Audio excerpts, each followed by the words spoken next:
But then the hero asked, puzzled, "So why did you throw these at me?"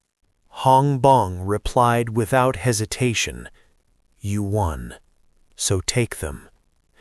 These wands seemed important, but he wondered, is her pride hurt? But if I take all of these, my score will skyrocket. Besides, these things are of no use to me. With that thought, he bent down, picked up one wand, and said cheerfully, "All right, thanks, but I'll just take this one. You can keep the rest. I'm off then." With that, he turned and left, not forgetting to wave goodbye. As he walked, he got lost in his own delusions, smiling to himself. They must be so impressed by my actions right now. Such a kind man, always merciful to the defeated. So cool. I hope that's what they're thinking. But the harsh reality was completely different. Flame exclaimed, "What? Is he crazy? That guy's unstable." Hong Bone seemed to agree, saying wearily, "He's probably a commoner, so his head's a bit messed up." But deep down, she now wondered, what is Baek Yoon's true identity? Meanwhile, outside the dungeon, Professor Lee and other instructors were closely monitoring the students' every move. The projected images were incredibly vivid and clear. One person remarked, "Ho ho, this year's first year S-class is full of rare talents." Following the Professor Lee Honggun also turned to observe. Stroking his beard, he continued, "All in all, this has been well worth the price of admission, don't you think? This man was Tess, an elder of the Magic Council." The woman beside him agreed with her senior's opinion. She spoke up. "Indeed, how very amusing," with a sly, knowing smile, perhaps thinking to herself, "I was far more impressive in my youth." And this woman was Jarina Aeon, a council member of the Blue Tower. Their arrival stunned Professor Lee Hanggun, the Magic Council, and the Blue Tower Council. All these powerful figures for a mere student evaluation? Then again, they're here to scout new talent. He was certain that most of the other professors were also watching this training session. Suddenly, a murmur rippled through the crowd. "Look, over there!" At that, Professor Lai's gaze snapped back toward the monitor. Before them, two male students squared off, seemingly preparing for a duel. The onlookers quickly recognized the two students. Someone cried out, "It's Ha Guang and Ma Yu-song. They're facing off." Instantly, Ha Guang launched the first attack. He unleashed a powerful spell from his staff, aiming it directly at his opponent. But on the other side, Ma Yu-song remained unfazed, calmly observing. And as the magical attack closed in, he channeled his power and leaped high into the air. He performed 3 consecutive jumps like that, effortlessly dodging the hostile magic. This display left everyone watching in complete awe. Jarina Aeon remarked. Incredible. Did he just activate 3 consecutive third-tier magic leaps? Professor Lai's eyes never left the screen, thinking that a typical mage wouldn't reach the 3rd tier until at least 25. And yet, Ma Yu-sung, at only 17, could already wield 3rd-tier magic so masterfully? The battle between the 2 evenly matched rivals was escalating, growing more intense by the second. Witnessing this scene, even Professor Lai couldn't help but be impressed. A normal mage can only control a single attribute. Mastering 2 requires immense, arduous training. Watching this, Professor Lai's eyes suddenly widened as he gasped in shock. What? Is that the final boss monster? At that moment, a giant hawk appeared, its eyes radiating pure killing intent. This shocking development startled both Ma Yu-sung and Ha Gu-jong, forcing them to halt their fight. But before they could even react, the great bird opened its beak and shrieked in agony. Its horrifying scream echoed throughout the dungeon, and moments later it began to fall from the sky. The sight left them both stunned into silence. They couldn't comprehend what on earth was happening. The bird crashed right before them, landing with a thud. Then a delicate voice was heard. Oh my, were you 2 fighting? The voice came from the girl, Aeon, who was standing on a higher perch. She sounded a bit sheepish as she continued. I apologize for interrupting you. Watching this, Professor Lai Damchu began to think. Oh, is that girl 𝐒𝐲𝐬𝐭𝐞𝐫? A hidden monster that only appears under very specific conditions. Not only rare, but also incredibly difficult to defeat. And yet, that girl managed to hunt it down all by herself? But seeing her achievement, the professors behind him seemed not to expect this, while also feeling a bit of pity for the poor girl. As he spoke, his eyes suddenly widened in shock. Huh? What is this? Is that the princess of the 𝐒𝐲𝐬𝐿 kingdom? But who is her opponent? His face is completely unfamiliar.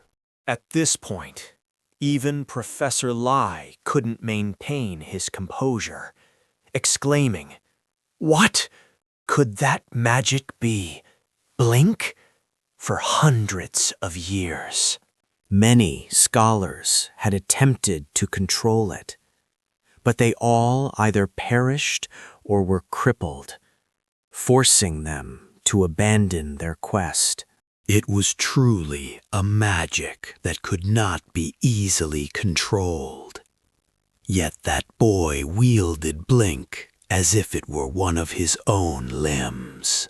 The elder of the 𝐸 Magic Council thought to himself. He was just as astonished as Professor Lai. Amidst the stunned silence, someone couldn't help but speak up. Who on earth is that young man? Professor Lai promptly replied, That student's name is Baek Yoon. Another person blurted out, Impossible! Blink can be a signature magic?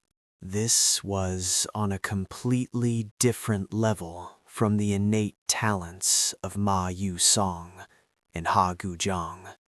The Magic Council elder spoke, clearly bewildered. Oh, is that so? But why isn't he using any other magic and just toying with her? If he used magic, this duel would be over instantly. I truly cannot understand it. Just as he finished, a new voice spoke as someone entered the room. Their shock was palpable at his sudden appearance. Stuttering, Are you 𝐿𝐴𝐿min? He added that he was fighting seriously from the start. None of you saw it? How interesting. I mean, watching that student fight reminds me of the chivalry of old. Hearing this, another person gasped. Did you say chivalry? Whoa, how is that even possible?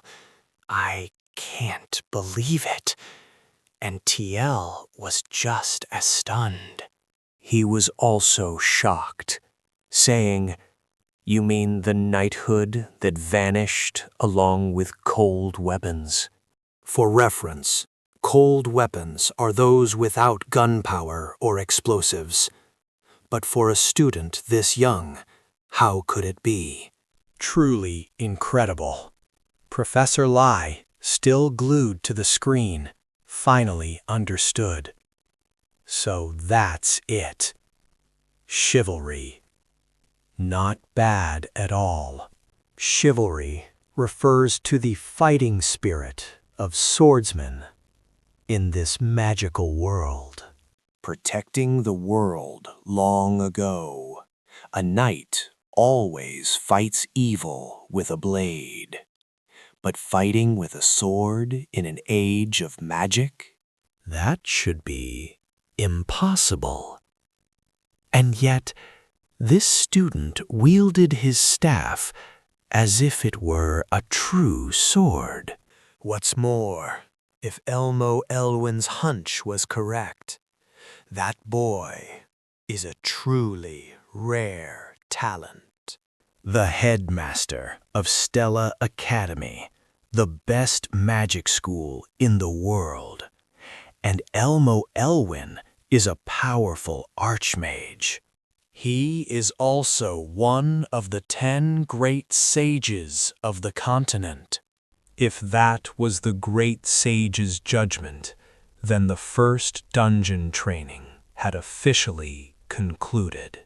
At that moment, in the S-class training grounds, a student was training relentlessly. He used his magic staff to unleash attacks on the dummy before him. After some time, he was exhausted and gasping for air. He suddenly realized his staff's mana was almost gone. But he was still unsatisfied with his own power, thinking, Damn it! 𝐒𝐲𝐬𝐿 defeated the final boss, taking first place. I came in second. Ma Woon-sung ranked 6th, but I don't feel like I truly won. He recalled the fight in the dungeon. Back when the final boss appeared, if that guy hadn't jumped in, I might have witnessed Ma Woon-sung's true strength. At this thought, Hagen-Ang gritted his teeth, refusing to accept it. He'd found that Ma Woon-sung irritating from their very first meeting. The guy did everything so effortlessly, yet his results always surpassed all expectations. In this last training exercise, I had placed magic circles everywhere and calculated his every move. Despite that, Baek Yoon-sung easily blocked every attack. Why can't I possibly win against that kid? Is his talent just an impossibly high wall? No, this isn't the time for self-pity. I have to work harder. At that moment, Hong Bian arrived at the training hall. As she looked closer, she thought in surprise, "Oh? Hagenong?" That kid is always so composed. Why is he training like a madman today? But that's not what I wanted to talk about. With that thought, the young lady began casting a fire spell. Her entire body began to radiate a brilliant orange light. A moment later, she aimed at the target ahead and unleashed the spark. And then, a series of massive explosions erupted.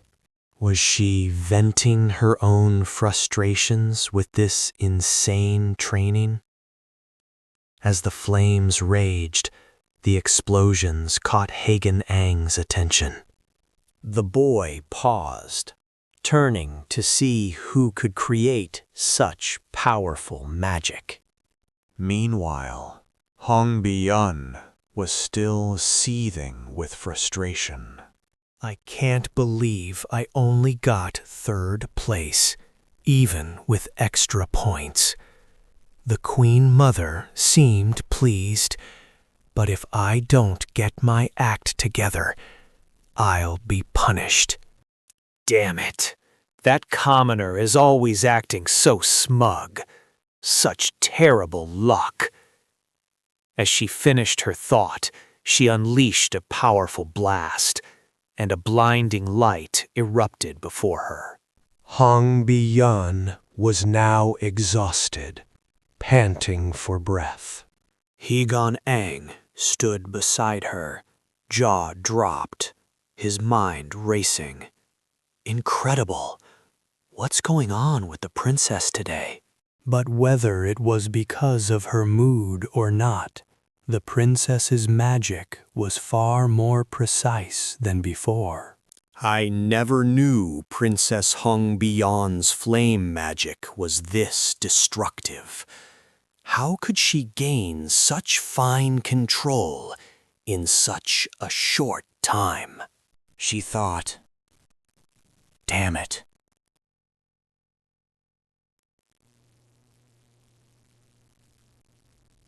I hate to admit it, but that guy's special lecture wasn't useless after all. By applying those strange riddles, my magic has surged dramatically. He may be a commoner with terrible grades and an even worse attitude, but Bi-yun is the only one who knew how to fix my flaws. So why do I still feel so irritated? Seriously. Just then, a voice called out to the princess. Hong Bian looked up at the woman and answered, "Ia Terran, what is it?" The woman continued her report. Your Highness, the 𝐸 scepter you requested has been repaired. Shall I inform student Bi-yun right away? Looking at the scepter, Hong Bian nodded. Yes, this is much better. Hearing this, 𝐒𝐤𝐤𝐿 replied. Understood. I will take my leave then. 𝐒𝐤𝐿 was confused. Is something wrong, Your Highness? A moment later, at the second main tower, Hong Bian clutched Baek Yoon's scepter. hesitating. "I heard he was here, so I came." This is the second main tower. "Where the professors have their labs. What on earth would he be doing here? Don't tell me he's here to see a professor." Suddenly, Hongbone froze, her eyes widening. She turned away, lost in thought. Wait, why did I even come here myself? I could have just given this to him at the training grounds. Does it look like I'm purposely seeking out that commoner? No, this is wrong. I should go back first. As she was lost in thought, a voice called out to her. My, princess, what brings you to a place like this?" Startled, Hongbon looked up and stammered, "Professor Haran, it is good to see you." "It has been a while." "Ah, no, Professor," Haran replied.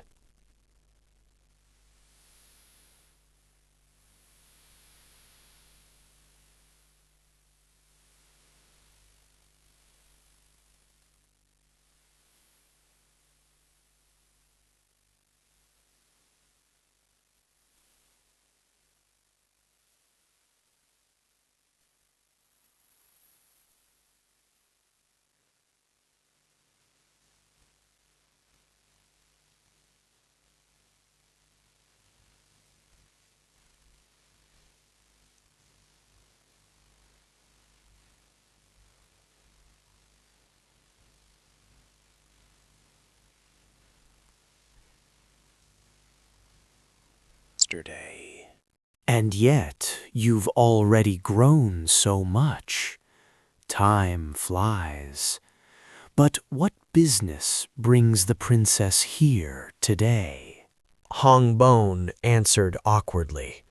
"I had something to do, but an urgent matter came up, so I was about to return later." Seeing her flustered state, Haran spoke calmly. "I see. It's a bit chaotic in there right now. Coming back later would be wise." Hongbone was taken aback by this, left speechless. "Huh?" Haran continued. Several magic officials are here at the moment because of student Baek.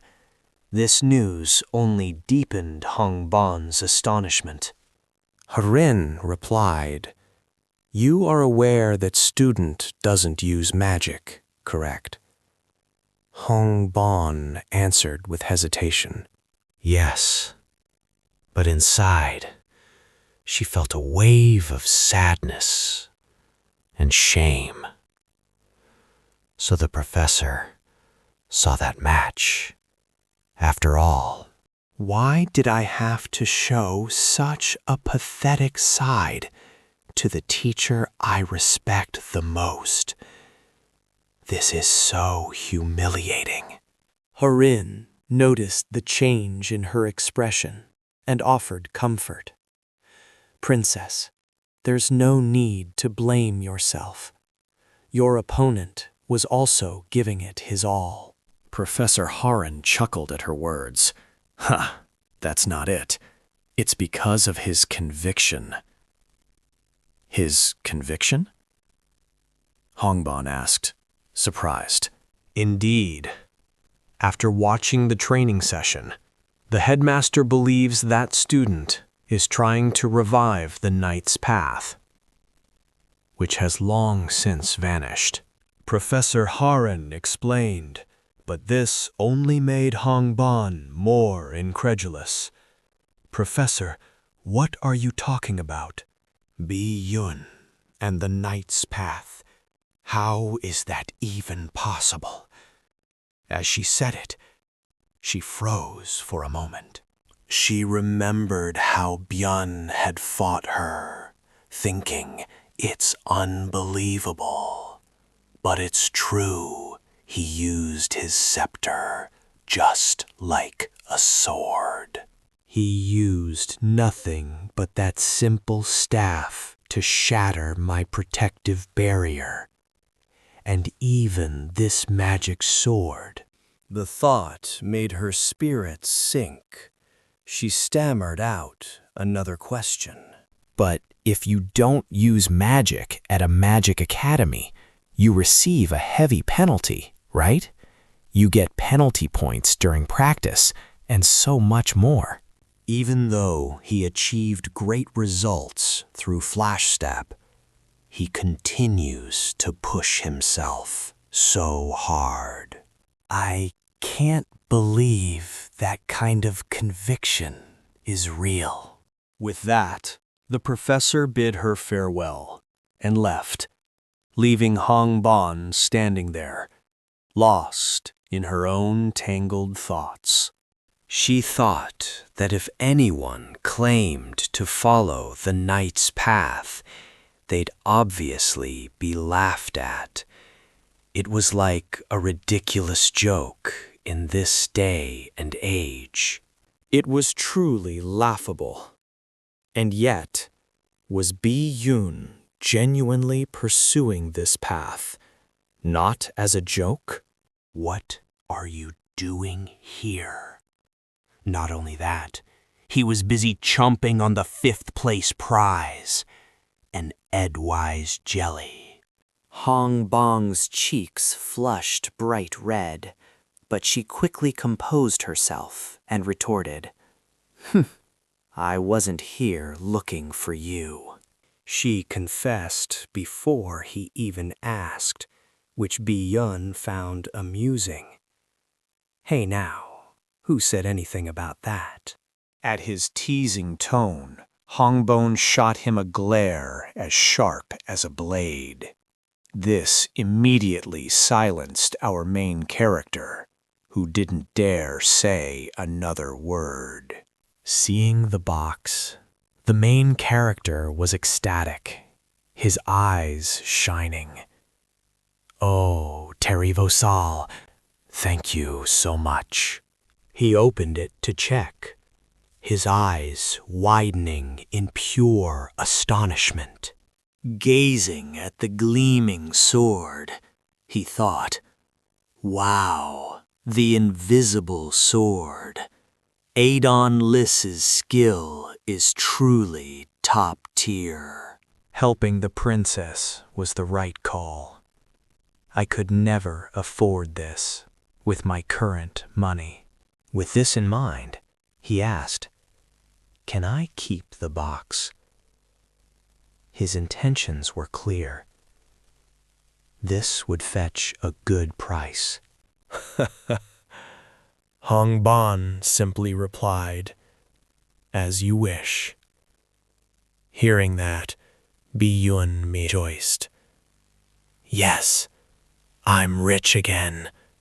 What a deal. Such a commoner, she thought. But a question lingered that she hesitated to ask. Finally, she summoned her courage. Hey, Byun. The main character replied, confused. What is it? Hong Ban pressed on. Do you really not use any other magic? Faced with the sudden question, the main character froze, speechless, for a moment. After asking, Hong Ban felt her own rudeness, her cheeks flushing red. Embarrassed, she turned and fled. It is nothing. I'm leaving now. He stood stunned, watching her retreat, before turning to leave himself. As he walked, he pondered. Other magic? He recalled Professor Lee Hagen saying something similar. What is so good about it? As long as I have this magic sword, I can rest a little easier. Right. At that thought, he exclaimed, "Ah, right! I should test how powerful this sword is." A moment later, he arrived at the S-Class training grounds. Holding the sword, he murmured, "Let's see. I just need to pour mana into it." As he spoke, a fiery light enveloped his hand, and a sharp sword materialized. Looking at the sword, he marveled. "Whoa, beautiful. It is even better than I imagined." But then he grew thoughtful. If flame held this, it would be different, radiating with more brilliant colors. The heroine, Flame, is a truly special existence. Though human, she can wield magic from dwarves and elves. Her wand alone is impossible for anyone else to use, as it constantly drains the user's mana. But what about me? I have no mana at all. Despite trying to absorb it, the mana leak prevents it from accumulating inside me. In other words, the mana density in my very breath would become a treasure in 𝐸𝐻𝐸. Just then, he remembered it had been a while since he checked that damn system. He opened the system, murmuring, "I should check my status." Suddenly, a status window appeared, showing B. Elson's stats. Muscle, 1 star, at 77%. Senses, 2 stars, at 29%. Agility, 1 star, an impressive 87%, while stamina was at 55%. Toughness, 0 stars, was nearly perfect, reaching 97%. Spirit, 1 star, was only 43%, while mana and experience were a complete 0. Flash Step was level 1, with the level 2 trait delayed due to mana leak. This trait gave a unique effect. Muscle increased 5%, agility 8%, and senses a full 15%. Sixth Sense, a special ability using spirit, could detect mana within 18 meters and increase perception speed. Even better, it activates automatically when the user is in danger, with a blood circulation rate of 1%. But now that I have a weapon, I will be able to grind experience much faster, directly. Thinking this, he resolved, I have to master this new sword. I'm going to be incredibly busy. Scene change. The next morning at the academy. In a classroom, a mage spoke with stern authority. From today, we begin practical magic training. Everyone, spread out and raise your wands. Prepare to practice. The professor was none other than the defensive magic instructor, Baron. After a long explanation, the professor walked down to observe his students. All seemed focused, their chants echoing through the room. Magic shield. Magic shield. The professor glanced around, a satisfied smile on his face. This year's students are excellent. This ranking system was a good idea. But suddenly, he froze, his expression turning to shock. While the whole class trained intensely, Big Elson just stood there, doing nothing. The professor frowned, a strange thought crossing his mind. Isn't that kid the legendary S-class student? An S-class commoner with a mid-tier staff who somehow ranked 5th in the last dungeon training? Unbelievable. What an eyesore. Why aren't you practicing at all? Our main character, flustered, struggled to explain. Sir, I'm learning a different defense method, so I don't need basic magic.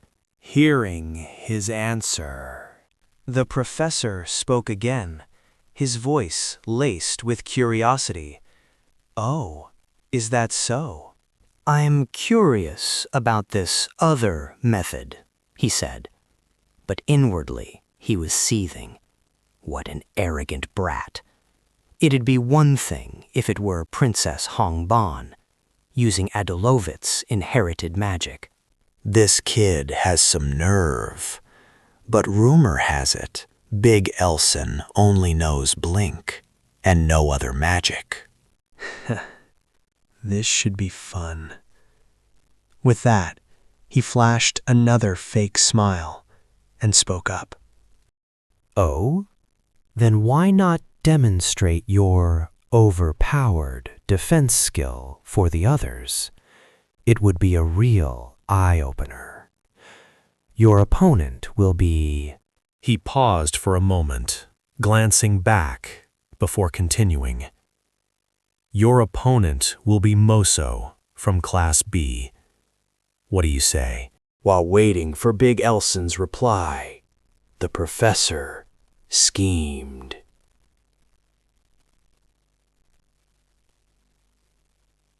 As a defensive magic instructor, these connections are vital for my position at this academy. Mo Dorden is from the Scanvan Empire. If he performs well, I get some of the credit. And what's better than showing off against an S-class student? After a moment of thought, Big Elson nodded. Very well, sir. If you insist. At his words, the teacher's spirits lifted. Then get to the dueling stage, immediately. The two walked onto the platform. While Moso Dorden wore a smug, triumphant grin, Big Elson seemed completely indifferent to the match. Moso's friends started shouting encouragement. Hey, Moso, crush that kid. Humiliate him. You can do it. Let's go. He quickly recognized the group and sighed in annoyance.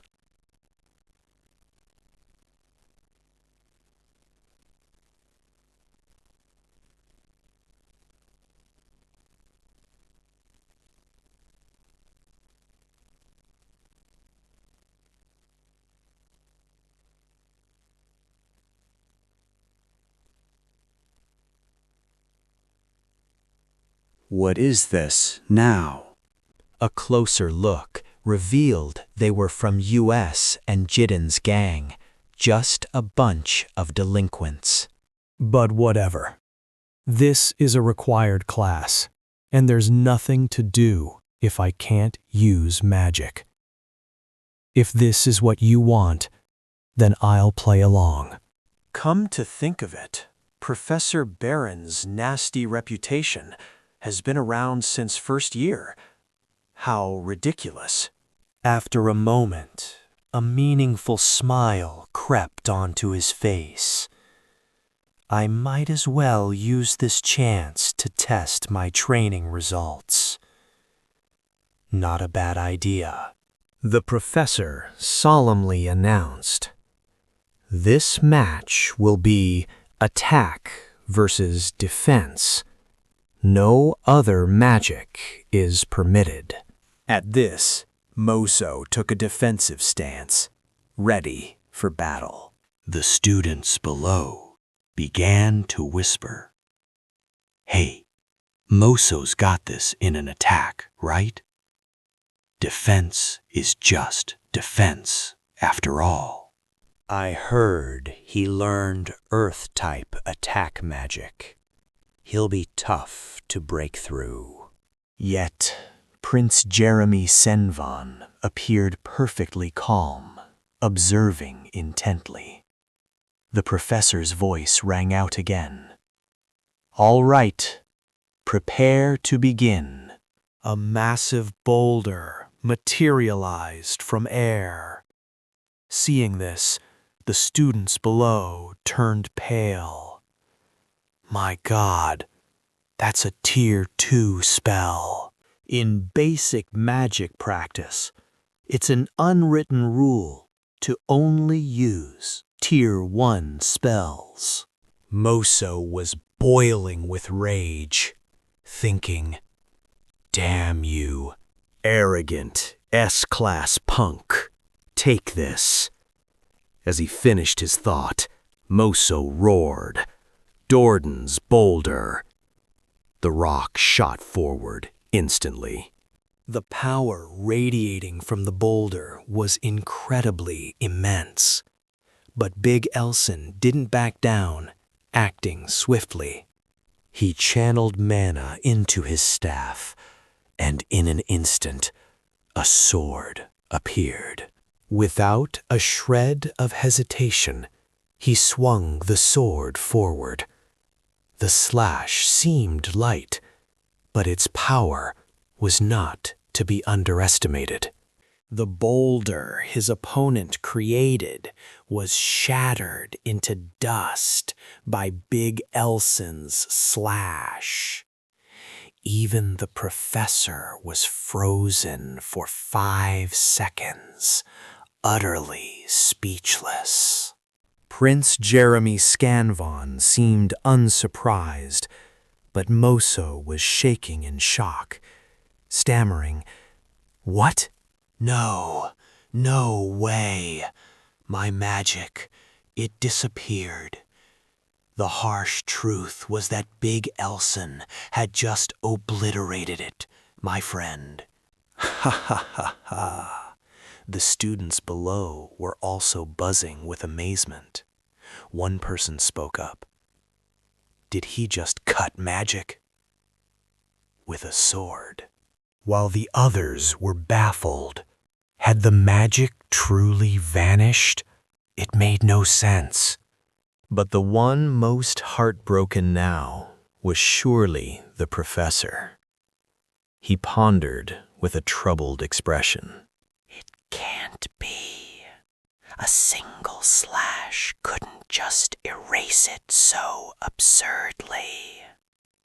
But did Big Elson truly nullify Moso's spell? Meanwhile, Baek leisurely raised his sword to admire it, a satisfied smile on his face. Better than I thought. I've only managed to nullify a 3rd-tier spell, but a few days in the training yard have yielded great results. This is absolutely fantastic. A technique like this is worth a try. Now this is my kind of playground. Moso, however, was seething, gritting his teeth and muttering, Damn it!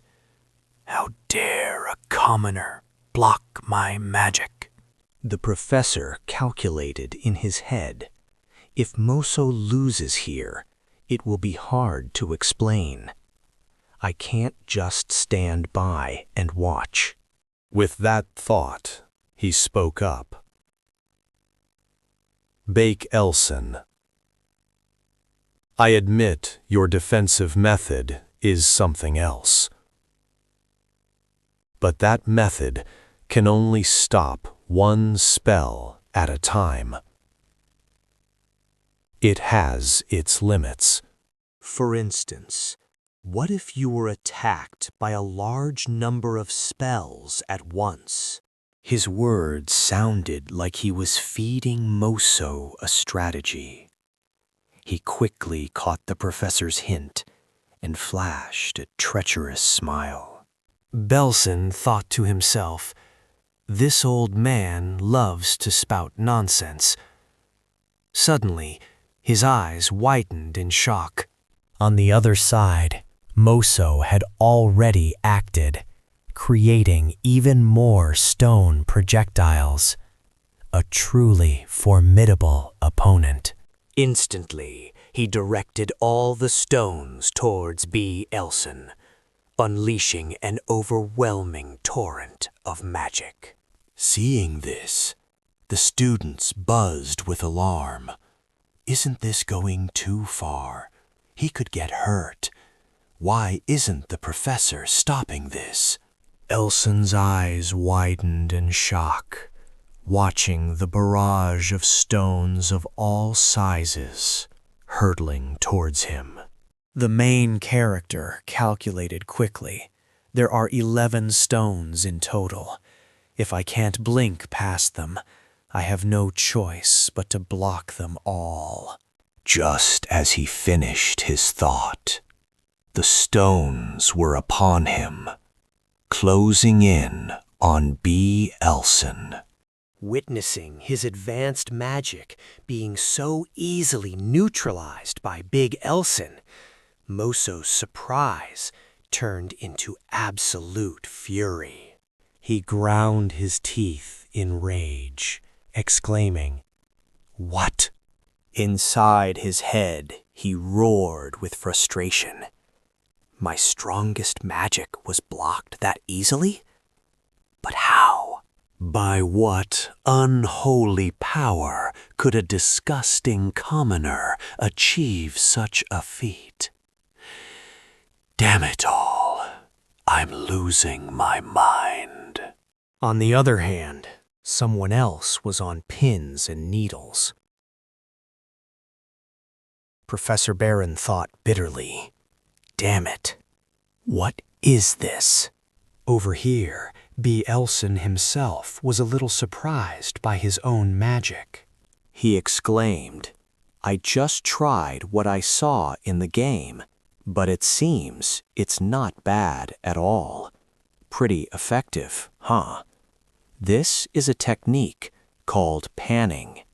Teravan's weakness is that the mental energy needed to maintain its form is many times normal, causing stamina to plummet right after use. Moreover, its defense is weaker when blocking a single object, making it very difficult to use in practice. Good thing this is just a practice match. Otherwise, who knows what would have happened?" Below, the students were buzzing again. "Wow, that's the first time I've ever seen that. It looks like a magic shield." "Oh, so that kind of magic exists too. How incredible. That Moso fanboy is definitely going to lose now." At the same time, Moso was clearly not pleased. His face went from stunned to furious as he screamed, "Damn it, am I really going to be humiliated by a commoner?" At Moso's reckless action, the students below started whispering anxiously behind the teacher's back. "Huh? Look, he's using magic again. Isn't Moso's turn to attack over?" Meanwhile, the teacher remained intensely focused on the match, oblivious to his surroundings. He smirked confidently, thinking, "That's more like it. That's right. Keep attacking. Annihilate that commoner brat for me." Then Moso roared, "Die, Big Elson. I won't let this go. I can't bear this humiliation." Suddenly, a voice cut in. "Professor."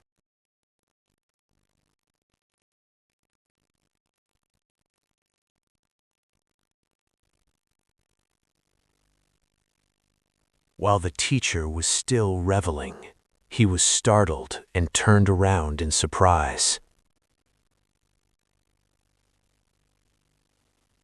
Hit right where it hurt. The professor froze for 5 seconds, then stammered with a forced smile.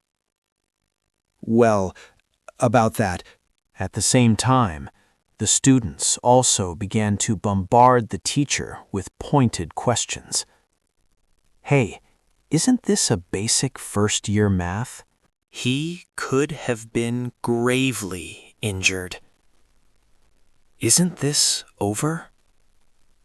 How can such an irresponsible man be a professor? He's completely unfit to be a teacher. Baron found himself crushed by the student's judgment. He panicked, thinking, "Damn it. I was so focused on the match, I ignored the students' reactions. How could I have been so careless? What now?" Seeing the professor's silence, Jeremy Senevon spoke up. "Professor, will you grant Big Elson his turn for a magic attack?" The teacher stammered, his voice trembling. A magic attack?" Meanwhile, all eyes turned to the professor, the ongoing duel forgotten. In that moment, Big Elson seized the advantage. He pressed his blade straight to his opponent's neck. The outcome was now crystal clear. Big Elson was the victor. The students below could only gasp, their eyes wide with disbelief. Wow, Big Elson actually won. He's much stronger than I thought. It seemed Big Elson had caught the eye of Prince Jeremy Senevon. Suddenly, a mysterious smile graced his lips, a smile that foretold a dark and ominous future. The scene shifts to the royal palace, a place of breathtaking, decadent splendor. From within, blood-curdling screams echoed. "Ah, please, please spare me." It appears Moso, after his humiliating loss to the commoner Big Elson, was being brutally punished, blood splattering everywhere. And the one behind this was none other than Prince Jeremy Senevon. After torturing his victim to his heart's content, she answered respectfully, "Yes, Your Highness. Your orders?" Jeremy glanced at Mosa's broken form and said, "Our classmate is badly injured. Did you perhaps forget to care for him?" If anything were to happen, I would be heartbroken. The words were a clear, veiled threat.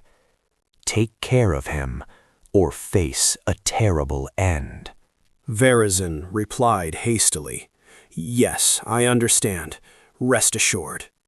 Jeremy Senevon added, his voice chillingly light, "Good. I'm counting on you then." Watching his retreating back, she worried. Not a loyal subject, but a classmate? How strange. In the Scanvan Empire, where magic defined imperial power. To not be a subject. Does that mean the Doden family has been permanently exiled from the political arena? That arena is where the political elite gather. But in truth, it wasn't just Moso who caught the prince's attention. The commoner Big Elson's peaceful days were now over. The scene changes again to the next day at Stella Academy. Everything proceeded as usual. It was just another ordinary day. Inside a certain magic class, a practical experiment was underway. Meanwhile, those who witnessed Big Elson's duel were still whispering. Did you hear? Big Elson from S-Class follows the path of a knight. How strange. A knight studying at a magic academy? Is he just trying to get famous? This is getting interesting. Phoebe overheard the chatter, her face twisting in annoyance. How irritating, she thought. Everywhere I go, it's Big Elson. I don't care. But for some reason, it's getting on my nerves. Just who is this kid? At that moment, a professor's stern voice cut through the noise. All right, everyone, focus up. What is all this chatter about? This was the alchemy master, Mayent Tirun. She continued with authority. Today, we will practice brewing the Tirun Fatigue Recovery Potion, my own creation. Focus on your practical work. Phoebe began the exercise, simmering with frustration. This is so annoying, she thought. One tiny mistake, one small slip-up, and the whole thing is ruined. Alchemy is just too difficult and complicated. I wish I could avoid it entirely. Just then, the professor's alarmed voice rang out. Anta, that's incredibly dangerous. How do you expect to become an alchemist like that? The blonde girl mumbled, her voice full of regret. I'm sorry. Phoebe watched from a distance, thinking Professor Mayent said I'd become a dark horse. One day, I'll be far greater than this. It's time to gather some materials, and for that, I must pay close attention to this lecture. I know I can do this. Suddenly, a smug laugh rang out, snapping Flame's attention away.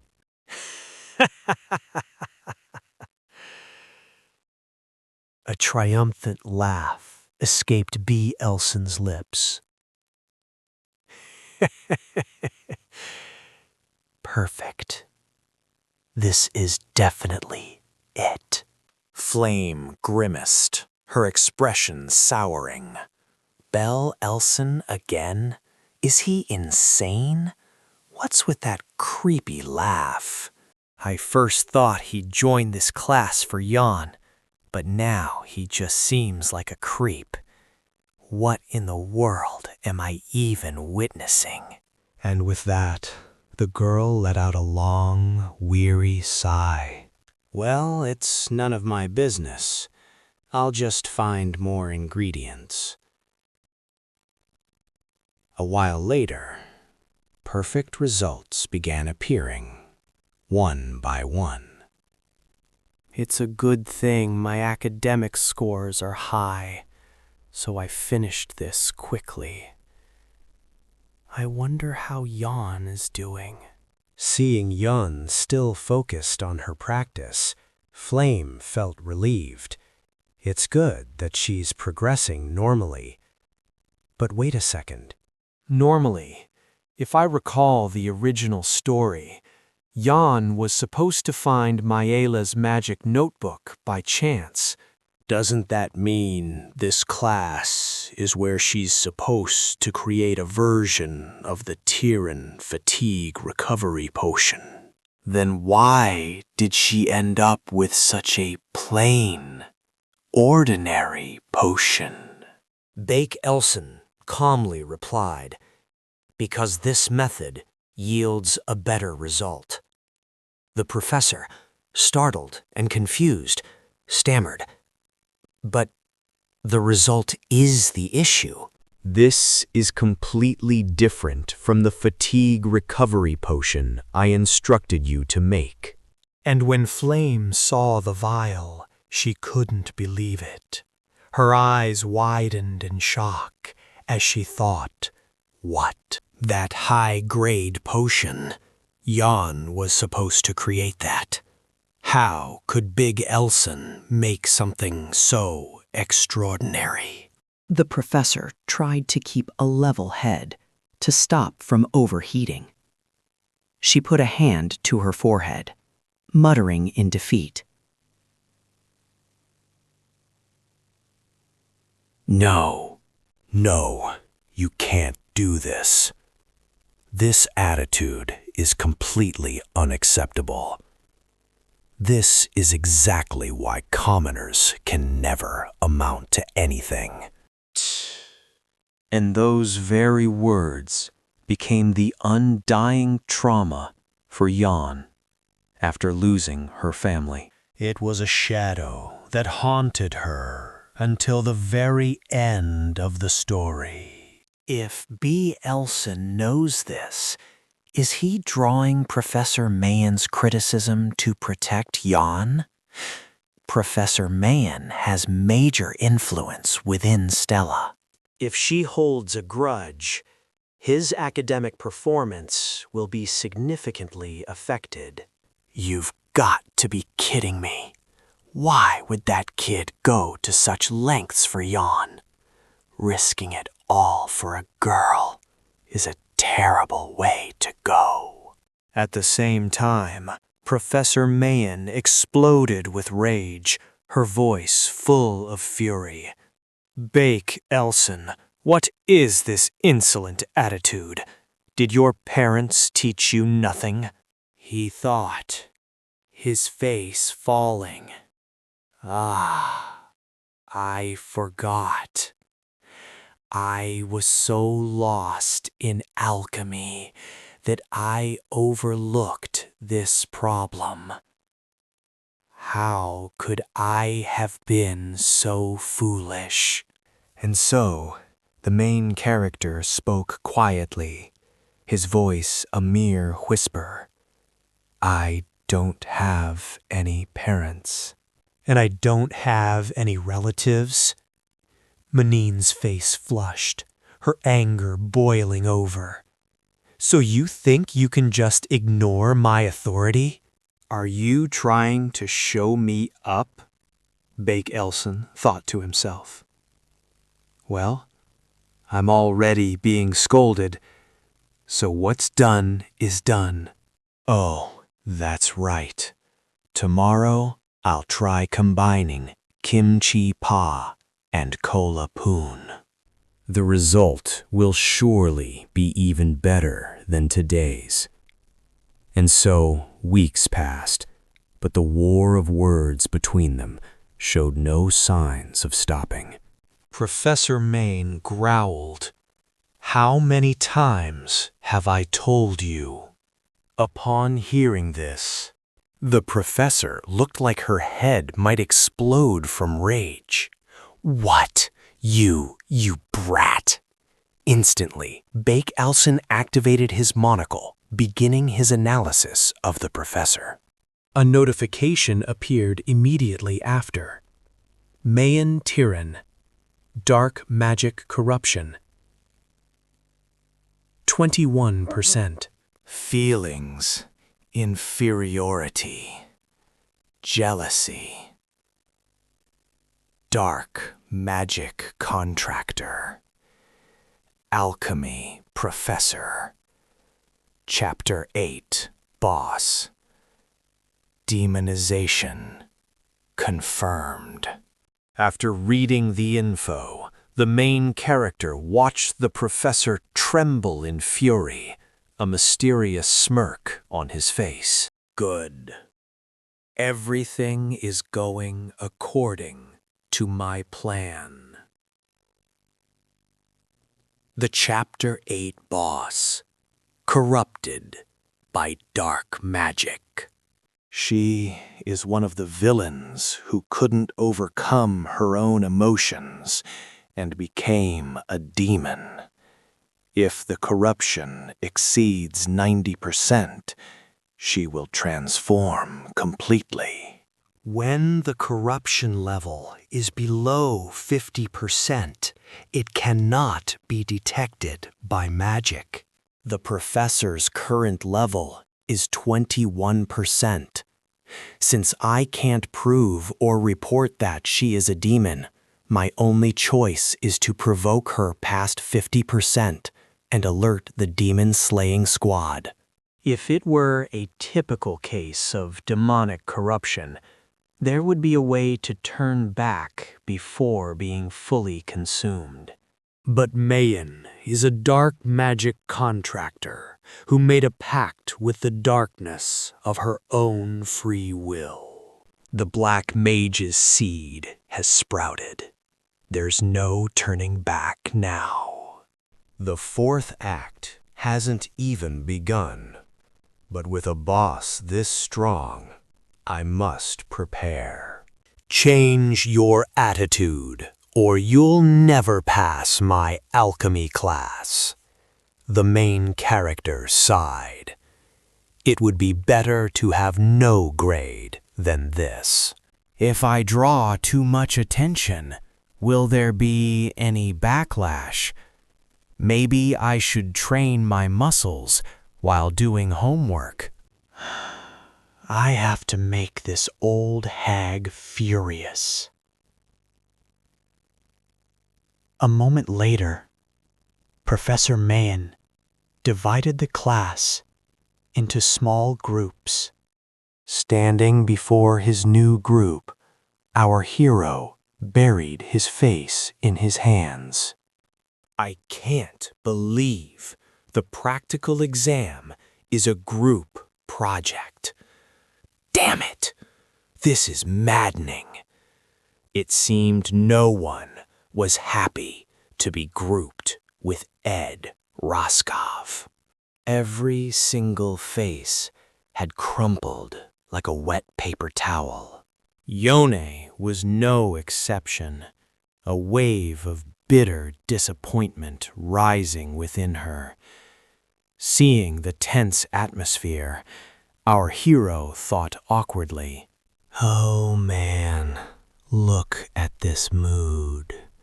Anyone could see how suffocating it is. Why is everyone so serious?" Then, with a forced smile, the main character broke the silence. "Hello, I'm Ed Roscoff." The others in his group introduced themselves one by one. "I'm Kadek. I'm Mariwan. And I'm Yone Sele." The moment she finished, Mariwan burst into tears. "We're doomed. Why did I have to be in this group?" Professor Main gives rock-bottom scores to students she dislikes, no matter how well they perform. Hearing this, our hero's heart sank. Good heavens, this is all my fault. I feel so bad for them. Suddenly, Yone spoke up, her voice filled with resolve. "Come on, everyone. Are we just going to give up like this?" Another student stammered, but before Yone cut him off. "Besides, at least 3 alchemists will be judging the compatibility test. At that point, Professor Mayen won't be able to ruin our scores. Hearing this, Kadek and Mariwan felt a surge of energy. Their eyes began to sparkle. Without a word, they both turned and smiled brightly. It seemed a faint spark of hope had been ignited within them. A voice chimed in. "Oh, then we just have to give it our all." Good. I wanted to try something. Anyway. The main character turned to Yone, his eyes full of admiration. She was truly his savior. She seemed a little surprised, then quickly turned away, ignoring him completely. Yone continued confidently. The vitality fortification assignment isn't too hard. However, we must find excellent ingredients. So, who will be the first to find the tail of a crested lizard? The potion's main ingredient. Without a moment's hesitation, our hero raised his hand. I will. Leave that to me. Everyone knows a monster's corpse is vital in alchemy, right? We need the freshest one possible for the best results. Of course, everyone in the group already knew this. Naturally. Yone then continued. Good, then it's decided. Ed Roscoff will handle this task. Yone thought to herself, he seems so confident. I think I can trust him. Meanwhile, our hero smugly. A lizard's tail? I'll just go hunt a fresh one from the mountains. The scene shifts to the office of the alchemy professor. A student entered respectfully. Professor, you called for me? The professor then held up a paper and said, Hello, can you give this to the first-year alchemy students? But make sure to exclude Group 12. The student quickly replied, Yes, I understand. The practical alchemy test will be held before professional alchemists. If you show any weakness in front of them, your path as an alchemist will be blocked forever. Ed Roscoff. Just you wait. I'll show you the price for defying the professor. Suddenly, she heard someone call her name and turned around. Flame! A male student approached, handing her a piece of paper. This is for you. It's the notice for the alchemy class. Take it. Flame accepted the paper and replied, Ah, thank you. The student added a final warning. And one more thing. Under no circumstances should you tell that student. I'm sure you understand what I mean. Watching him walk away, Flame sighed. What other student? You mean don't tell Ed Roscoff's Group 12, right? As if I didn't know. What are you so afraid of? As she read the paper, Flame couldn't hide her shock. Notice, the practical exam topic will be changed from vitality fortification to 𝐇𝐮𝐧𝐿 poison point, point 4. All students, please take note. A sudden realization hit her, eyes widening in shock. Wait a minute. If Big Elson knows the original story, he can stop this, right? Instead of a lizard tail for the Divitality Foxison, he needs an Atari spider shell for the 𝐸𝐻.4 potion. Indeed. This is the perfect chance to test that kid. A few days later, Big Elson headed to the 𝐸 Coliseum to gather ingredients. Using a teleportation gate, he arrived at his destination in an instant. But as he stepped out, he clutched his head with a grimace. Teleportation gates are convenient, but the dizziness afterward is no joke. My head. Then an unfamiliar voice rang out. Welcome, Mage B. Elson. It is an honor to have you at 𝐸. It was a warm greeting from the Coliseum staff. B. Elson replied sheepishly, I'm not an official mage yet, just a student. The staff member smiled. A student of Stella receives the same privileges as an official mage. Hearing her mention Stella, the surrounding students began to murmur. Hey, look, is that really a student from Stella? It's my first time seeing their uniform. I'm so jealous, and he's actually pretty handsome. The staff member continued speaking. How is everything? If you require any assistance, please don't hesitate to ask. Bell Elson replied, his voice full of gratitude. Oh, thank you very much. Shortly after, he began to make his way inside. As he walked, he thought, with just a Stella pass and pocket watch, I'm treated like a full-fledged mage everywhere. Stella Academy is truly amazing, not to mention free access to teleportation gates, which normally cost 100,000 credits. I'm so lucky. Thanks to that, he spent his weekends using the gates to explore the neighboring cities. As a result, everything I know perfectly matches this world. With that thought, he ventured deeper into the forest.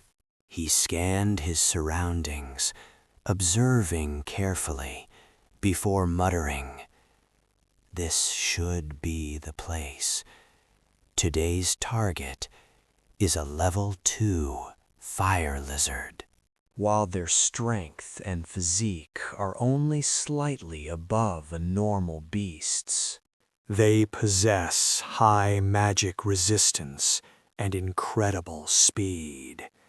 It takes at least a level 2 spell to defeat one. I've hunted level 1 monsters before without much trouble, so a level 2 shouldn't be a major problem. Soon enough, our main character sensed the presence of his prey lurking nearby. Instantly, he channeled mana, transforming his staff into a razor-sharp sword. A confident smirk played on his lips. Here it comes. He stood his ground in the heart of the forest, focusing, sensing every subtle movement. From the shadows, a pair of blood-red eyes stared him down, burning with the intent to devour its prey. Then it shot forward, aiming straight for Big Elson. But he was no ordinary opponent. With his incredibly sharp intuition, Big Elson had already sensed its approach. Without a single wasted motion, Big Elson spun around, delivering a single fatal thrust that ended the fire lizard's life instantly. Death came so swiftly, the lizard didn't even have time to register what happened before it collapsed, blood spilling from its mouth.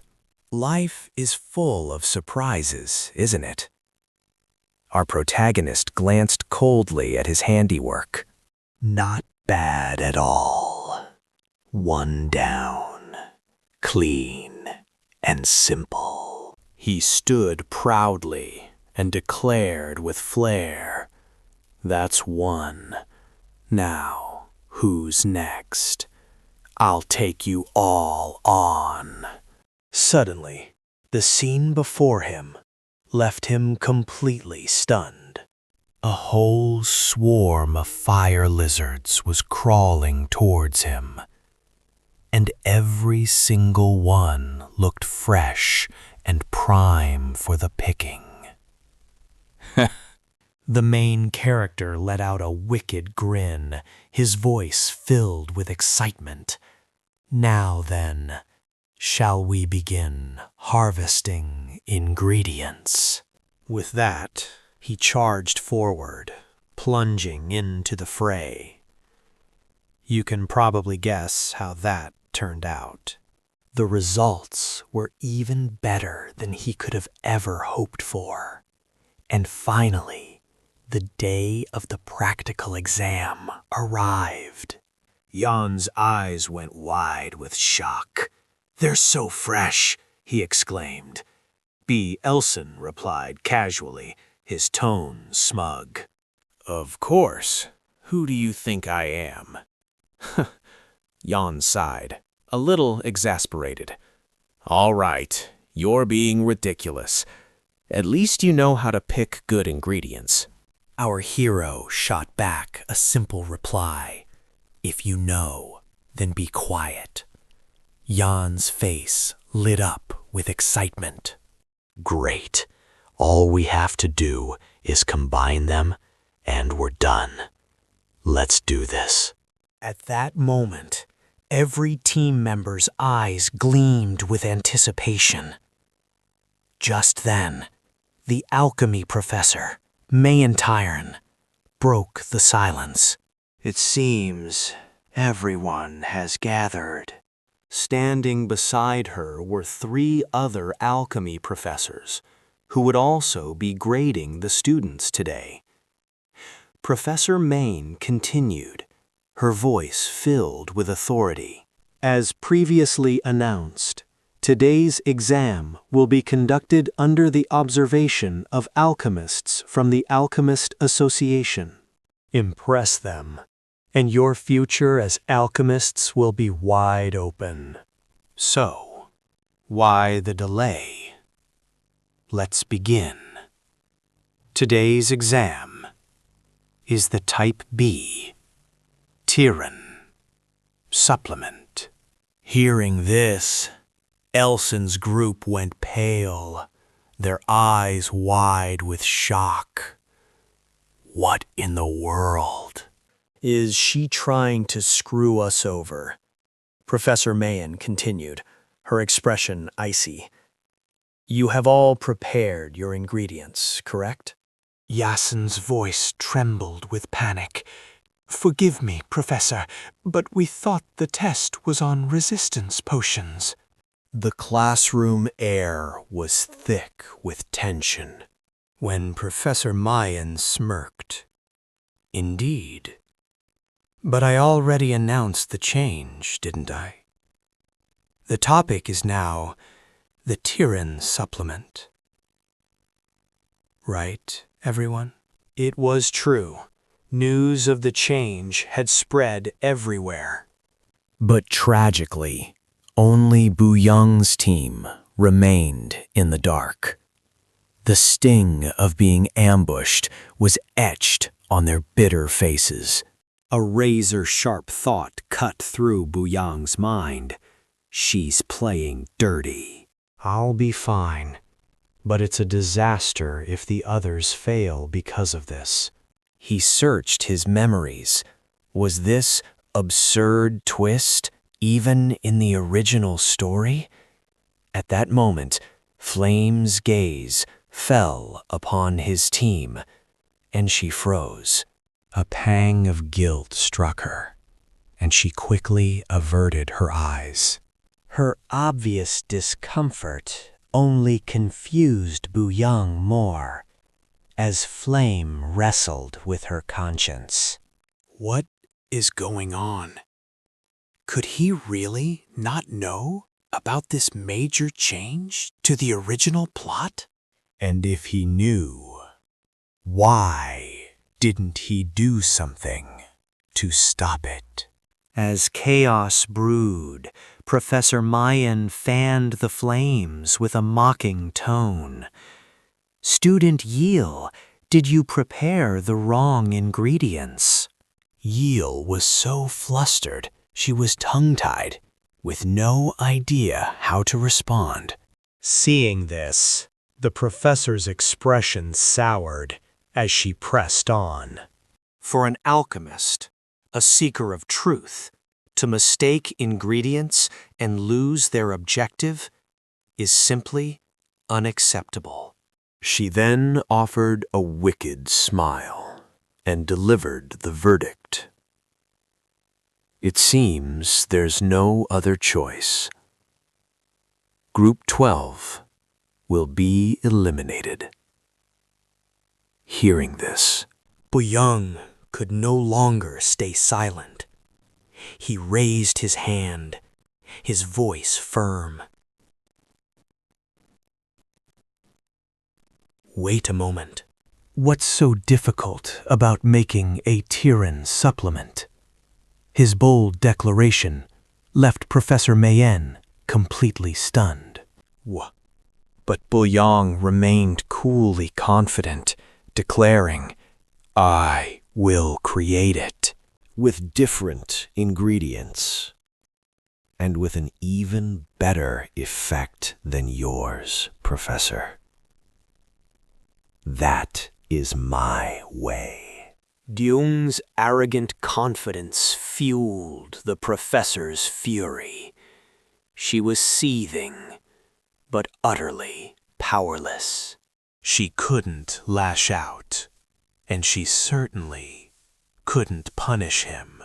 All she could do was grit her teeth in frustration. In her mind, she calculated. The main ingredient is Mayan Atalis. Mayan Atalis is packed with nutrients, making it the perfect base for a supplement. And yet he intends to use a fire lizard's tail to make that potion. How absurd. But this is perfect. I'll use this chance to end his alchemy career in front of everyone. Just you wait, you arrogant brat. With that thought, she announced loudly, as if granting a favor. Very well. You have 1 hour. Complete the 𝐇𝐮𝐧𝐤 supplement within the time limit. Seeing the fire lizard's tail, a teammate paled and cried out, "Hey, Boo-young, are you insane?" What on earth can we do with that? Boo-young simply smiled and calmly replied, "It's come to this. We have no choice but to take a risk. Just trust me and follow my lead. Trying is better than being eliminated. Who knows? Luck might just be on our side." Hearing those words, the team's spirits ignited, and hope returned to their faces. All right, I'll do it. I want to try too. Let's show them. Immediately, the team sprang into action. Boo-young began assigning tasks, his voice full of confidence. All right, listen to my explanation. When it came to alchemy, he had to admit, through his entire life of playing the game, this was the one field that truly obsessed him. He had meticulously recorded every single formula, down to the smallest detail. Naturally, the recipe for the Type B 𝐇𝐮𝐧𝐭𝐞𝐫 supplement was in his secret notes. At first, I had no intention of using this recipe, because it's something the future Professor Mayan will painstakingly research and invent. With that in mind, our hero confidently began to explain to his team. The reason Mayan 𝐸𝐺𝐻 contains so many nutrients is they are needed for its reproduction process. A fire lizard's tail has a similar organ, he said, pointing to a spot on the tail. It's this very blood vessel. Do you all see this blood vessel? The 𝐒𝐲𝐬𝐥𝐥 tribe uses fire lizard veins to grant their chieftains incredible vitality. Their longevity proves this can replace the 𝐸𝐺𝐻 shell. Hearing this, Juan immediately volunteered. I know a bit about the 𝐒𝐲𝐬𝐥𝐥 tribe's techniques. Allow me to handle this part. Busong smiled warmly. Excellent. That's perfect. This mistletoe needs a special desert drying technique. Does anyone know how? Kasa Hun seized the chance. The solar desiccation method, right? I learned it from my father. I can dry this amount in just 5 minutes. And for the final processing.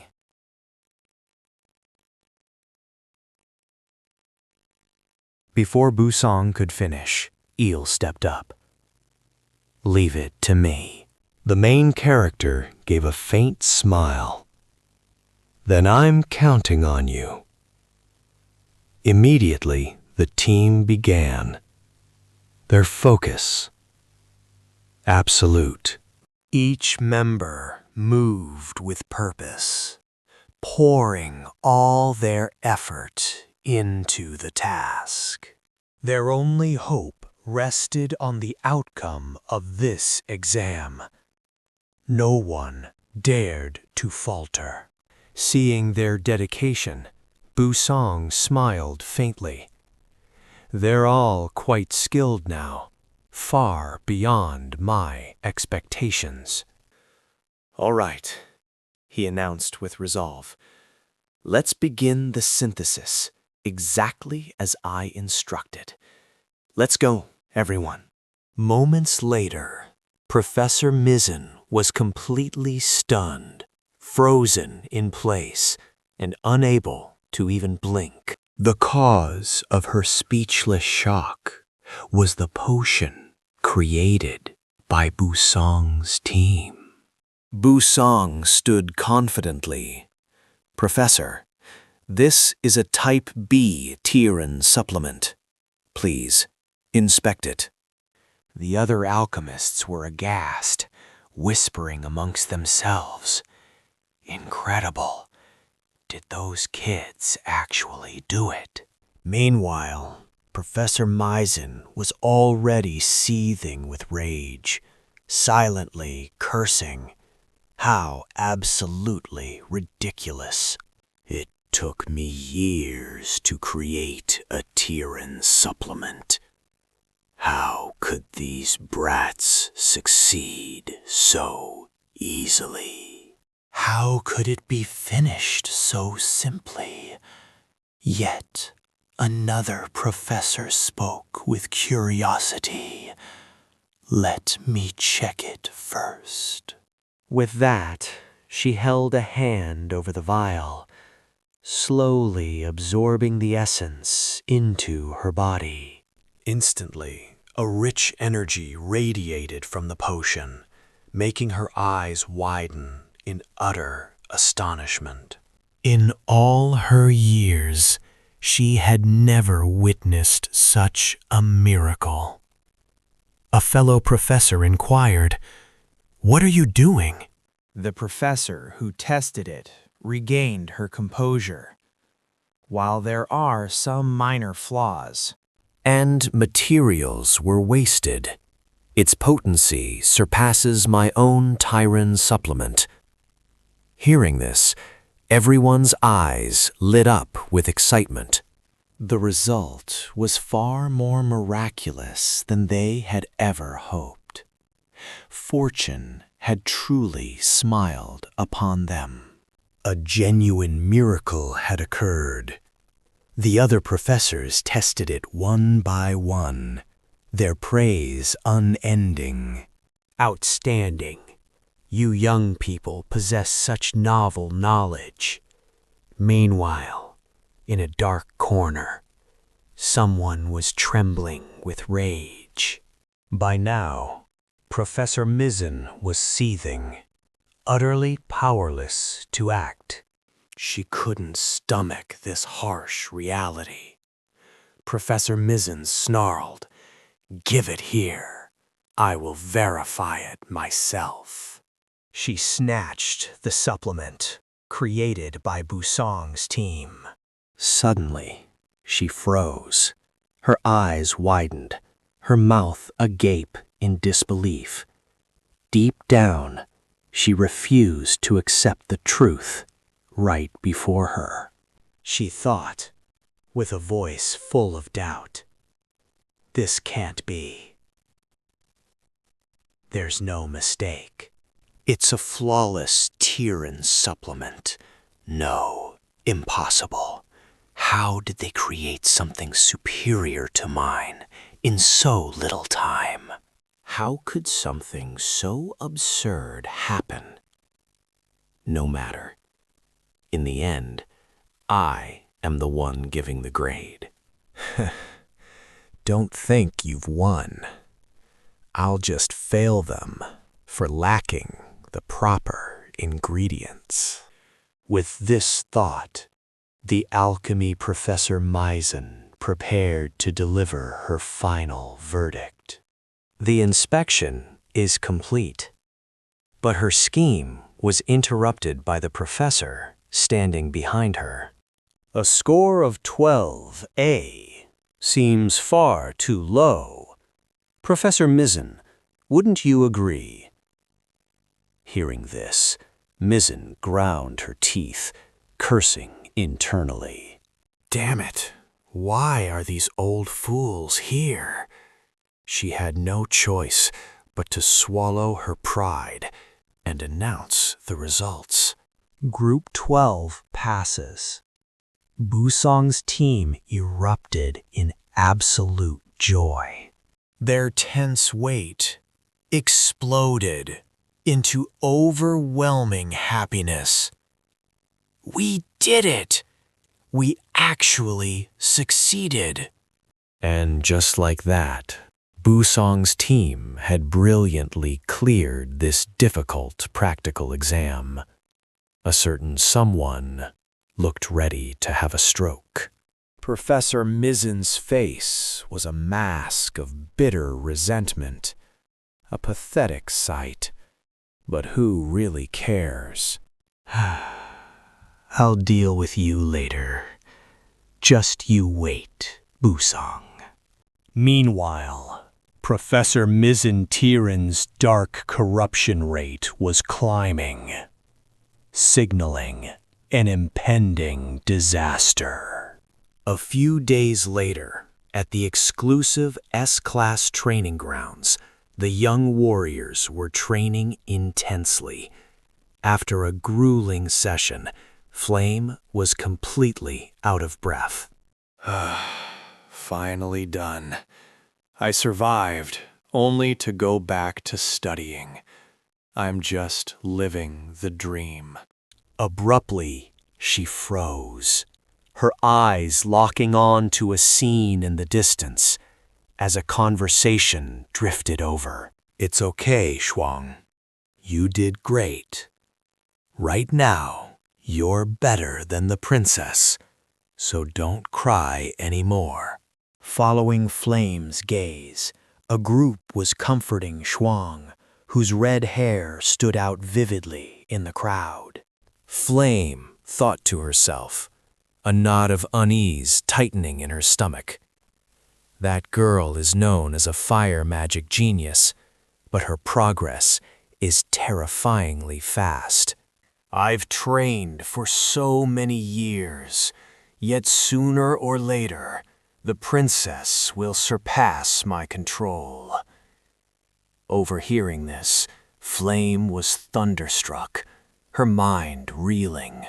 Beyond's control ability wasn't supposed to develop until his second year. Why is this happening in his first year? Could this also be Byung-sung's doing? Pausing to process, Flame realized the alchemy practical exam was also wrong. The formula for the Type B 𝐸 supplement was invented by the future 𝐒𝐲𝐬, then stolen and tweaked by the professor. Yet Byung-sung somehow knew this secret recipe, a formula that was never in the original story. This kind of mind-bending plot twist was never supposed to happen. Wait a minute. He knows information from the future, but doesn't know the original story's content. Could he be a regressor, not someone transmigrated? If so, then everything makes sense. If Byung-sung is from the future, he'd know future knowledge, but not every small event that happened to 𝐒𝐲𝐬. In the original story, Mayu's son had also regressed once. The 11th month, a unique existence in this world, held the power to control time. If that person's power is involved, then this is truly a terrifying situation. As her thoughts tangled into a knot, a familiar voice cut through the chaos. What's wrong, Haeyang? Seeing her friend, Flame was overjoyed, rushing over to ask. Han, perfect timing. You know Byung-sung, right? What's your impression of him? Hae-won Hwang looked back, confused. What do you mean? I just see him as a slightly unusual student. Flame pressed on, refusing to give up. Nothing else. You don't feel anything different? Hae-won Hwang kept a straight face and replied simply, "No." Flame's disappointment was obvious as she put a hand to her forehead, sighing. Really? Seeing her reaction, Haeyang asked cautiously, Flame, do you have a thing for Byung-sung? Flame didn't hesitate, admitting frankly, "Yeah, I think I do." A thought then flashed in her mind. After all, Byung-sung is like me. We both know the original story. Thinking this, Flame unconsciously mumbled, "But this can't be." Things can't go on like this. I can't stay stuck here. Hae-won Hwang, now utterly lost, asked, "What are you talking about?" Oh, I just mean that being stuck here doesn't suit my personality at all. Speaking of Byung-sung, maybe I should just go and confess. Confess? Hae-won Hwang froze completely, unable to comprehend what Flame was rambling about. The awkward situation left Haeyang stunned, unable to react for several seconds. Moments later, Flame was gone. Before leaving, She waved with a mysterious tone. "Thanks for listening to me. I'm off now." She left the charming Haewon Hwang with a tangled mess of questions and a sad, dreamy look in his eyes. Watching Flame's retreating figure, Haewon Hwang slowly let his hand fall. Flame's confusing words kept replaying in his mind. He couldn't understand what on earth she meant by confess. Could she really have special feelings for Busong? Oh no, this is a total disaster. And so, another exhausting day ended with the characters lost in their own turmoil. The scene flashes to the next morning, where Busong sat alone, looking as serious as an old man while sipping a bitter coffee. He let out a weary sigh, thinking, what do I do now? 𝐒𝐲𝐬𝐿's dark corruption rate has already hit 37%. That means the event will occur in less than 3 months. The corruption will randomly affect one student. It could be Flame's friend, the girl, or one of Baekyoon Hwang's subordinates. It could also be the heir of the 11th month, Haewon Hwang. If Haewon Hwang gets corrupted, it would be a true catastrophe. Though the probability is extremely low, Haewon Hwang's corruption means the worst possible ending, so I must be extra cautious. Among the three, the most likely one is... Suddenly, Busong's eyes flew open in shock, because the person standing menacingly before him was none other than Flame. And right now, she looked seriously upset about something. Before Busong could process anything, Flame spoke, her voice sharp with suspicion. "What are you doing?" he stammered back, completely flustered. What do you mean by that? Flame pressed on, refusing to let it go. You never answered my question about who you really are. Just as he understood her obsession with his identity, that dreaded question echoed in his mind once more. She's putting me in such a tough spot. But how am I supposed to explain this to her? It's a long, complicated story. Maybe I should just tell Flame the truth. It might lead to a better outcome. All right. It's all or nothing. I'll take the risk. With that, Busong prepared to reveal everything. I am. But of course, it wasn't that simple. Before he could finish, crimson system windows flooded his vision. Warnings blared, one after another. Insufficient narrative power. Do not reveal your transmigrator status to this character. The list just went on and on. This sudden barrage of alerts made Busong flinch. His heart hammered in his chest as he cursed internally. This is driving me insane. What in the world? He had to change the subject. All right. How about we do this instead? Everyone has secrets, so let's each tell only half the truth. What do you say? Hearing this, Flame nodded. Fine. I agree.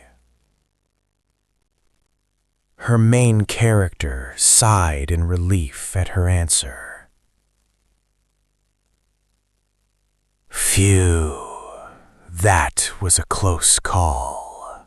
He was lucky, she agreed. If she had kept interrogating him, he would have been completely cornered. Flame immediately seized her chance to ask first. Then let me ask first. You can see the future, can't you? His relief was short-lived, as our hero's face twisted in frustration. He thought, "Oh, come on. I said half-truths. Why is she asking something so direct?"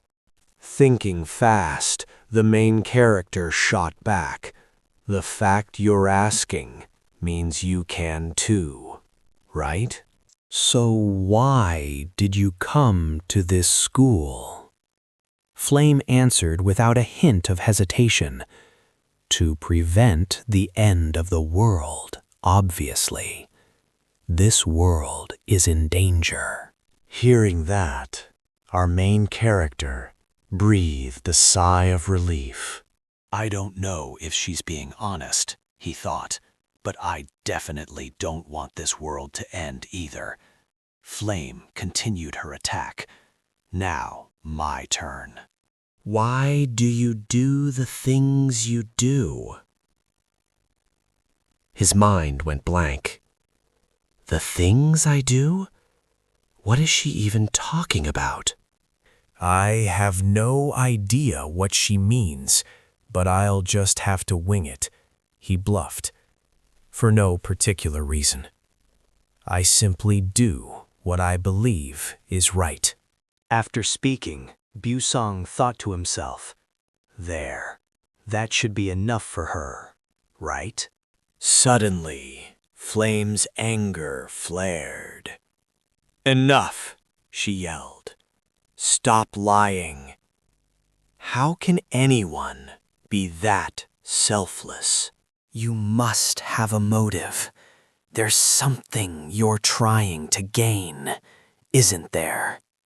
Byung-sung stammered, scrambling to explain. "There's nothing. It's not what you think. Wait. Is there something I want? To be honest, I don't really know myself." Flame grew more intense, her voice slow. "What did you say? You don't know?" Our hero replied calmly, "Yeah, I just want to survive." Hearing this brutal truth, Flame was utterly shocked. She froze for a few seconds. Just survive? She then realized how insensitive she'd been, asking such a sensitive question. She faltered, her voice a whisper. "I see. I'm sorry. I crossed a line." But now, our hero was completely lost, staring blankly, with no idea what was happening. What was that? Are we done? Suddenly, Flame's eyes welled with tears. She turned away, muttering, "I have to go. I'll see you later." Our hero was totally blindsided, since he hadn't even had a chance to ask his questions. Wait, what just happened? Was she crying? He reeled. But I didn't even do anything. Suddenly, a voice dripping with killing intent came from behind. Baek Yoon-sung. Hearing that chilling tone, our hero had a dreadful premonition. And just as he feared, Hyun-ong was glaring at Baek Yoon-sung with a murderous gaze. A suffocating, terrifying aura poured from him in waves. Without preamble, Hyun-ong growled, "You. Answer me. Why was Flame crying? Don't even think about lying." Seeing that furious expression, our hero panicked. Just a glare from the strongest character's rival is this terrifying. Now I remember. There was a plot point about Hyung-aeng having a one-sided crush on Flame. Oh, I'm so dead. But I seriously didn't do anything. This kind of misunderstanding will be a huge pain. I have to clear this up now. With that thought, Busong quickly tried to explain. There's nothing going on between me and Flame. Why would you ask? Hyung's eyes narrowed with suspicion. And you expect me to believe you? You have to. Especially whatever you're imagining. It's not like that. The main character forced a strained smile, thinking to himself, okay. That should be enough, right? There really is nothing between me and Flame. Hyun-aeng mulled it over, then suddenly lowered his head. Is that so? He mumbled. I shouldn't have asked. My apologies. But this bizarre apology only made our hero's blood run even colder. Stuttering, he said, It's really nothing. I'll be going now." With that, Hyun-aeng spun around, leaving Yoosong in a storm of confusion. Yoosong sighed, but a question lingered. What was that? It was completely unlike him. The always cold and rational Hyun-aeng, showing such instability. A sense of unease started to creep in. As dusk settled, a figure silently closed a book. It was Isul. She sighed from exhaustion. Why can't I seem to focus at all today? Her mind drifted to her chat with Yoosung in the practice room. Yoosung, I have something to ask you. What is it? That formula from before. Did you create it right on the spot? After a moment, Yoosung answered, You could say that. But in reality, Isul was completely shaken. She'd always thought of herself as a genius. She believed that alone could defeat anyone. But it seems she was mistaken. Isul jolted at the thought. What in the world was that stock move he made earlier? How can I avenge my father like this? They were the ones who framed my father as a traitor and pushed him to his death. The filthy, despicable Adon Levitt family. I can't take revenge against them like this. I think I'm going crazy, she thought, trying to console herself. No, I can't just give up like this. I must try even harder. One day, I will succeed. At the crack of dawn, warm sun rays crept through the window, shining on the bed where Flame was stirring. She was awake, but her perpetual laziness kept her from getting up. At that moment, Flame thought with regret, I chose a 4-person room because I like lively places. If I had known, I should have chosen a private room for S-class students. Flame chose the 4-person room, thinking it would be fun like a festival, making it easy to socialize. But now it seemed she deeply regretted her decision. Baek Yoon-sung said back then that he didn't know his purpose. There's no longer any doubt. It's proof that he has regressed. I remember in the final part of the original story, Yoon-se 11th Moon told Ma Yu-song, I can grant you one chance to turn back time. but the price for doing so is that you will lose almost all memories of the time you have returned to. And after you complete your mission, you will vanish completely from this world. No one will remember that you saved the world. Even your closest friends, the person you love, will also forget you. Will you accept giving up everything to turn back time and start over? Ma Yu-sung then replied, If that is my destiny, then I will accept the fate of saving this world once more. But the person who stopped him was Isuel. At that time, she ran over in a panic and said hastily, Wait, I would rather see this world perish Than live in a world without you. Let's go together. Okay? Her plea moved his frozen heart, causing the main character to give up on regressing.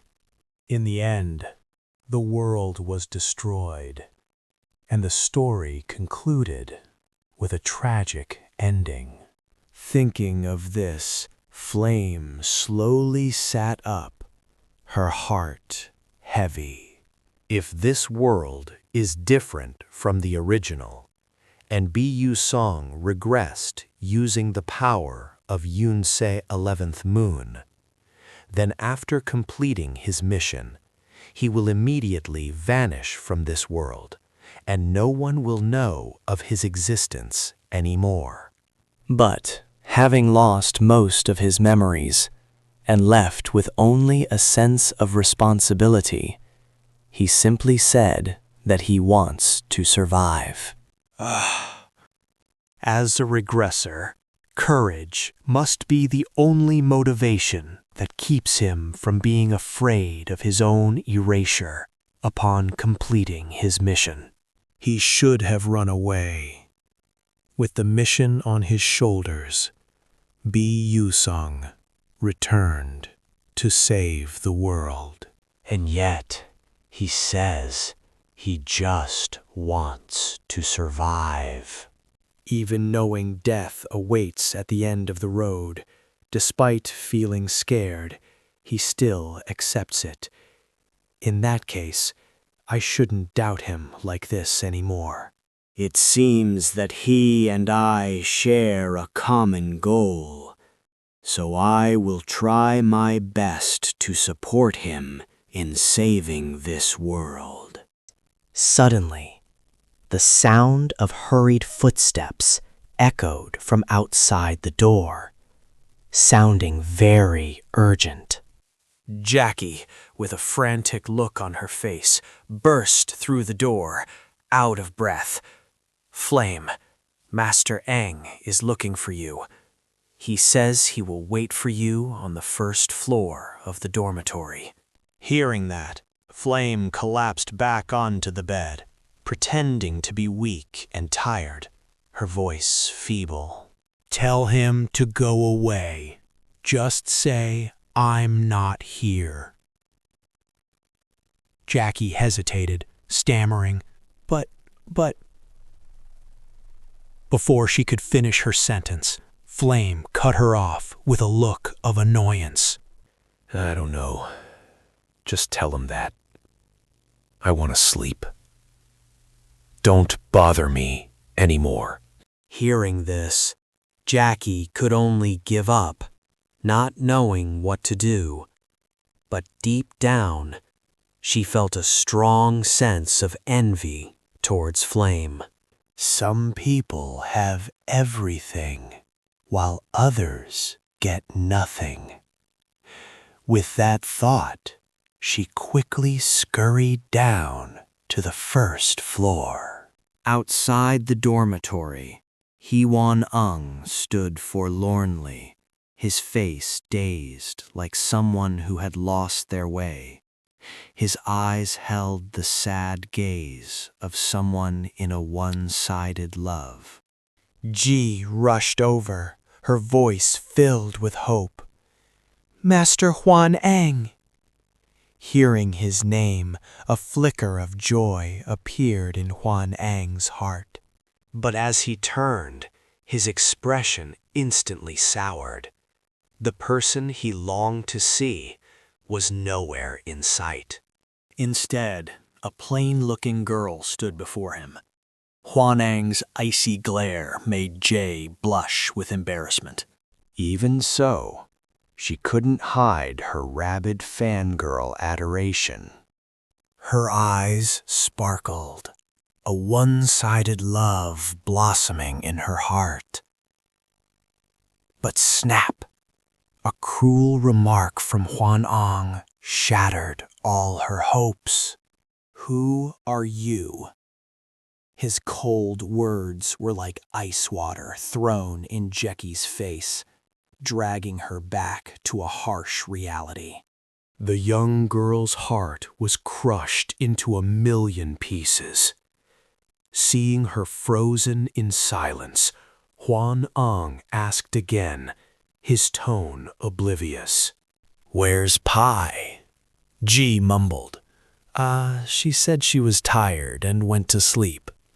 Hwan-ang heard this and fell deep into his own thoughts. Did she fail her confession to some worthless loser? Is that why she's in a bad mood? What could that guy possibly have that I don't?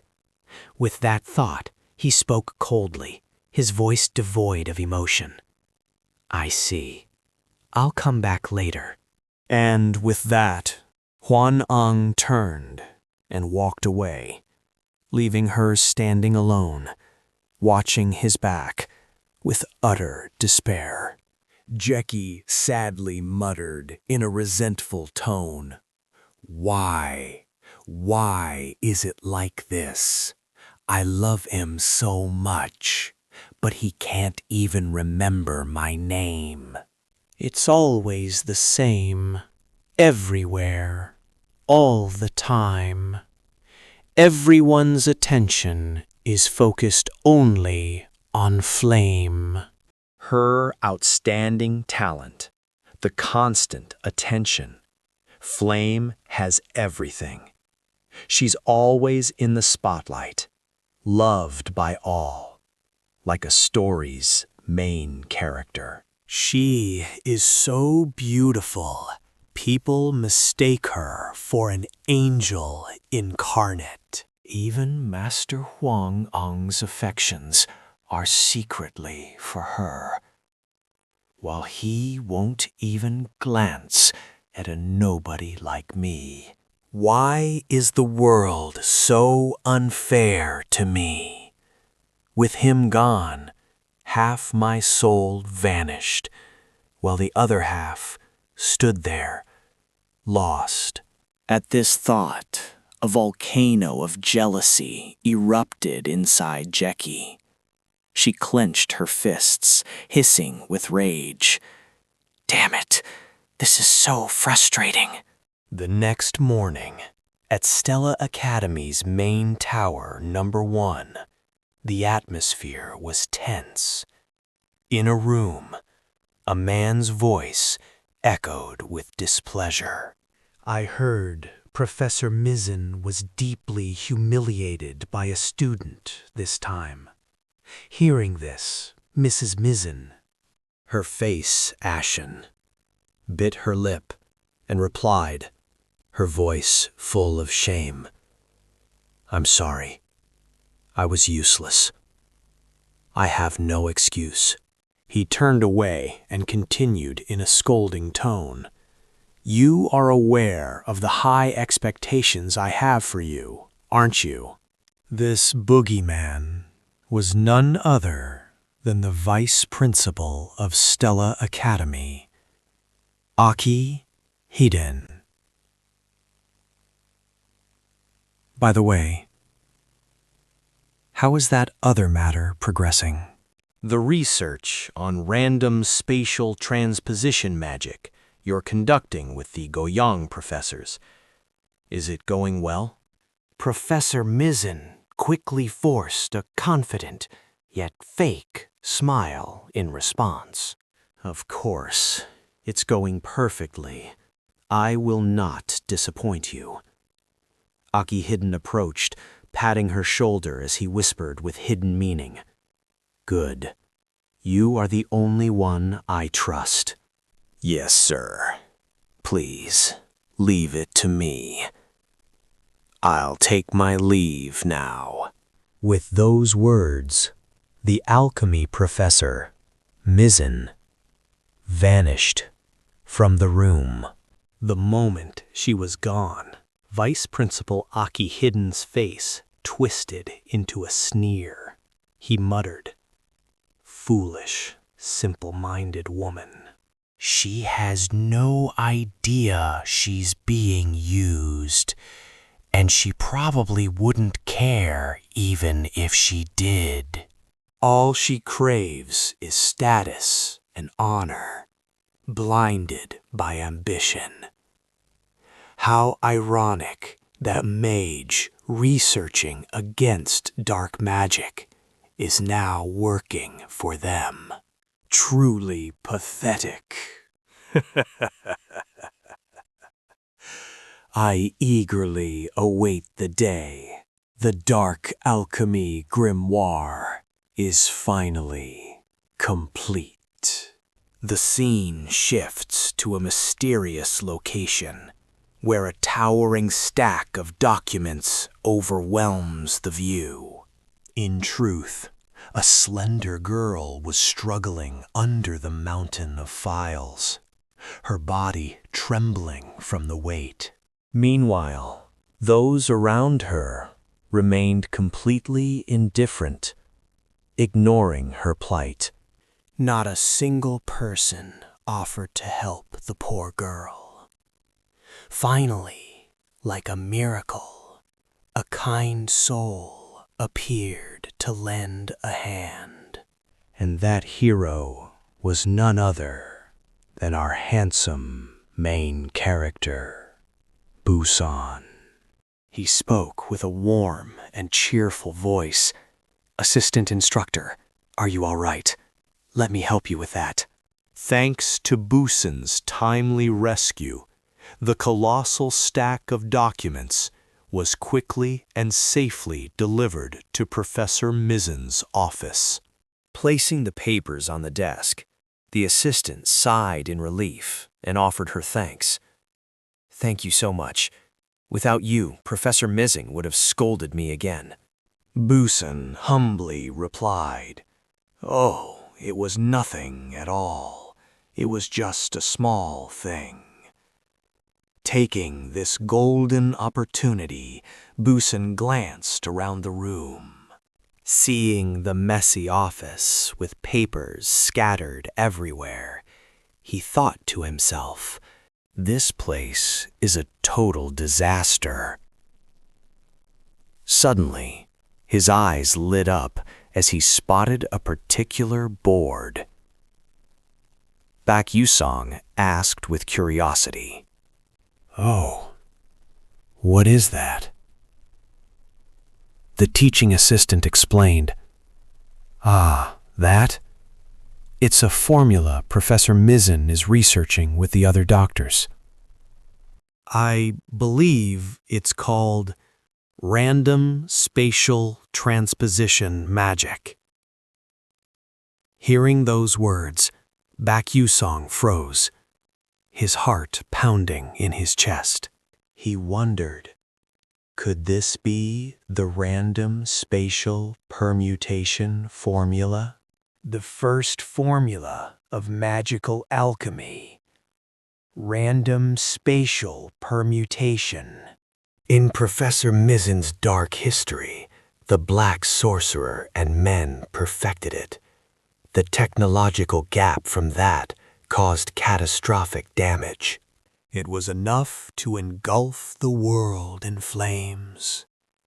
A single flower of hope bloomed in that barren, desolate land. And Teresa, if it were her, she could change everything. What if she managed to decipher this formula before the black sorcerer? She was the only beacon of hope in the overwhelming darkness. She possessed a genius mind with brilliant and novel ideas. She created countless items even black sorcerers couldn't imagine. At that thought, a bold idea sparked in Busong's mind. He immediately called out, "Assistant and Teresa." Startled, she turned back and replied, Do you want some coffee? Busong quickly waved his hands. No, that's not what I mean. Is Professor Mizen bothering you again? Are you upset? Why are you suddenly asking that? If there was a way to get satisfying revenge, what would you do? Are you willing to give it a try? And Teresa stammered nervously. I'm just a lowly assistant. What could I possibly do about revenge? If I'm not careful, I could be fired and thrown out on the streets. I can't end up homeless. Busong didn't give up, continuing to persuade her. So what? Don't you have an idea of your own? You could become a greater alchemist than even Professor Mizen. Hearing him describe this future, and Teresa was completely stunned. What? Busong added, no one would ever look down on you again. Busong's inspiring words ignited a flame in Teresa's heart, and a tiny spark of hope began to grow. After a moment, Teresa smiled to herself. If only. This was all part of Busong's brilliant plan. After all, Teresa was completely fed up with her current job. She couldn't stand taking care of men or being trapped in a dusty room like this. And Teresa dreamed of becoming an alchemist and making legendary inventions. She had more than enough talent for it. Because one day she will become a great alchemist. With her genius mind and unique ideas, she truly deserves the best. In any case, it's clear Teresa has set her dream aside due to her harsh reality, but I will help her achieve it soon. After Stella's first preliminary exam ended, Busong diligently continued to visit Aunt Teresa. Busong only needed to drop a few hints, and Aunt Teresa immediately understood. Oh, you think so too. I also thought about adding a color-changing button to the magic pen and an eraser Yes, like a mechanical pencil. That would be perfect. Watching from a distance, Busong beamed. Excellent. And Teresa's inventions are progressing quite well. But the main formula is still missing. I have to guide her to the solution before Mend does. It truly wouldn't be easy. With that heavy thought, Busong slowly turned to leave. Suddenly, a piercing, sarcastic voice cut in. "Hey, old man, watch where you're going. You're going to walk right into someone." It turned out Flame was also passing by. Busong crossed his arms, confused, and shot back. What? Old man? Flame didn't let up, his words sharp. Who else would I be talking to, Grandpa? Are you that dense, or just pretending? Hearing this, Busong was speechless, thinking, this is so exhausting. Still, I never actually told him my age. But he is talking to me more than before. At that thought, the main character's expression turned serious. Anyway, your timing is perfect. There's something important I need to discuss with you. Do you remember your roommate? That strange girl. At the mention of that nuisance, Flame's face soured, and he suddenly erupted in anger. He turned away, muttering, "That's illegal." Busong's hair stood on end. He quickly jumped back, stammering, "What in the world are you thinking?" I haven't even said anything yet, Busong continued. Just take good care of her, all right? Her condition probably isn't very good right now. If she's affected by dark magic, he worried, she'll become extremely unstable. "What a pain," Flame replied nonchalantly. I don't know the details, but we planned a hunt for this weekend, so I'll check on her then. Okay. I'm counting on you. Busong nodded. But inside, Busong was already calculating. A hunt. The hunting season is starting. And the target is undoubtedly the beginning of Chapter 4. The desolate Matavis graveyard. Recalling the venue, packed with heavy hitters like Malian Ison and Flame. A cataclysmic clash with a grade 5 necromancer. Set to ignite. Right here. He planned to stay clear, but securing that hidden treasure, crucial for the Familia contract. Hours later, Bu stood before Professor Lee, seeking academy leave. The professor reviewed the permit with a smirk. Dream on, kid. No sword arts or knighthood here. Stunned into silence, but struggled to look unfazed. Then something caught his gaze. Ma Yu-sung's leave permit. Just as he had foreseen. The hunt begins exactly as remembered. Bu pleaded with the professor. "Sir, everyone is out hunting. Let me join them." Professor Lee replied, Matavis graveyard is swarming with clubs. Treasure hunting, not playing. Agreed, sir. Ma and Hagen are elite. Not slackers, Professor Lee clarified. Ma has returned to his clan.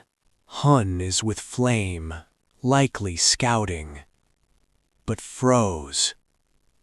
His heart skipped a beat. Without Ma, the necromancer wins. We are doomed. Why did he leave? Missing home cooking, perhaps. Our squad is too weak. A grade 5 necromancer?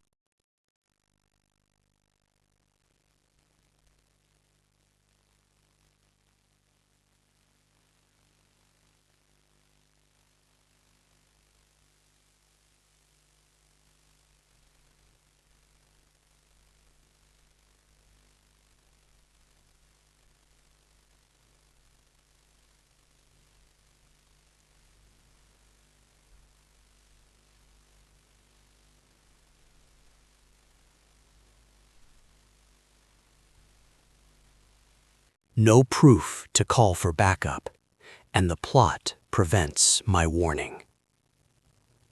We are cornered.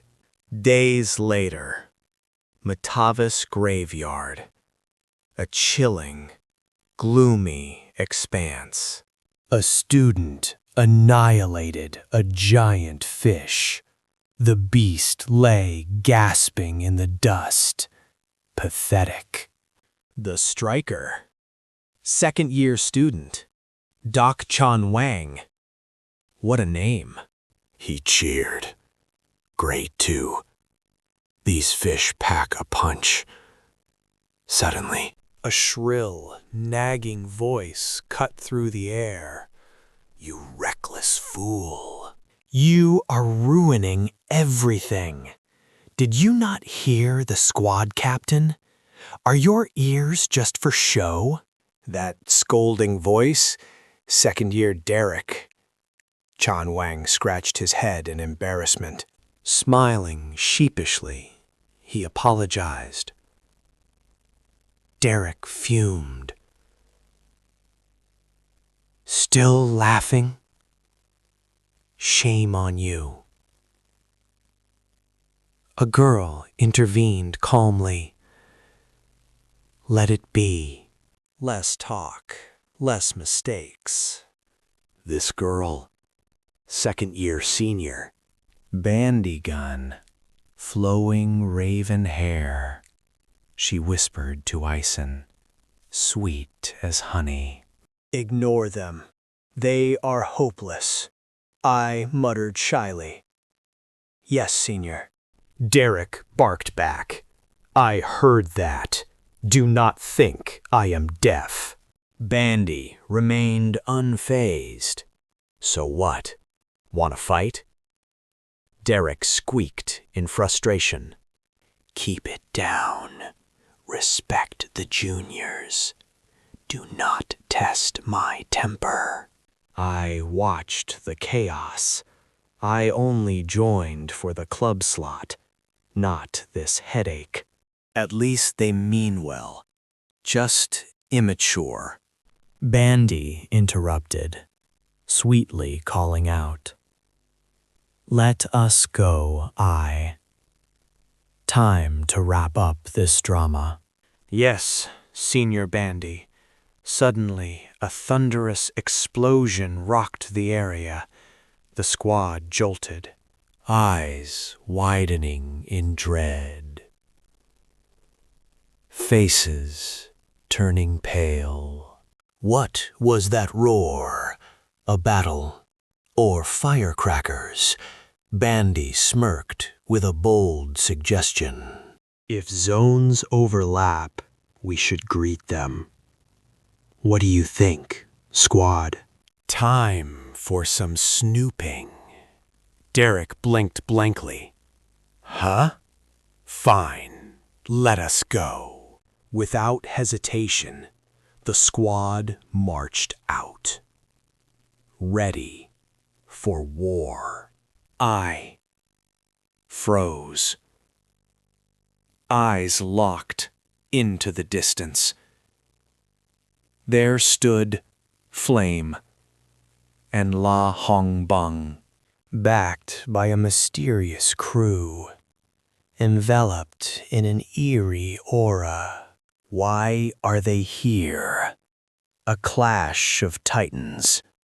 Skill matching skill.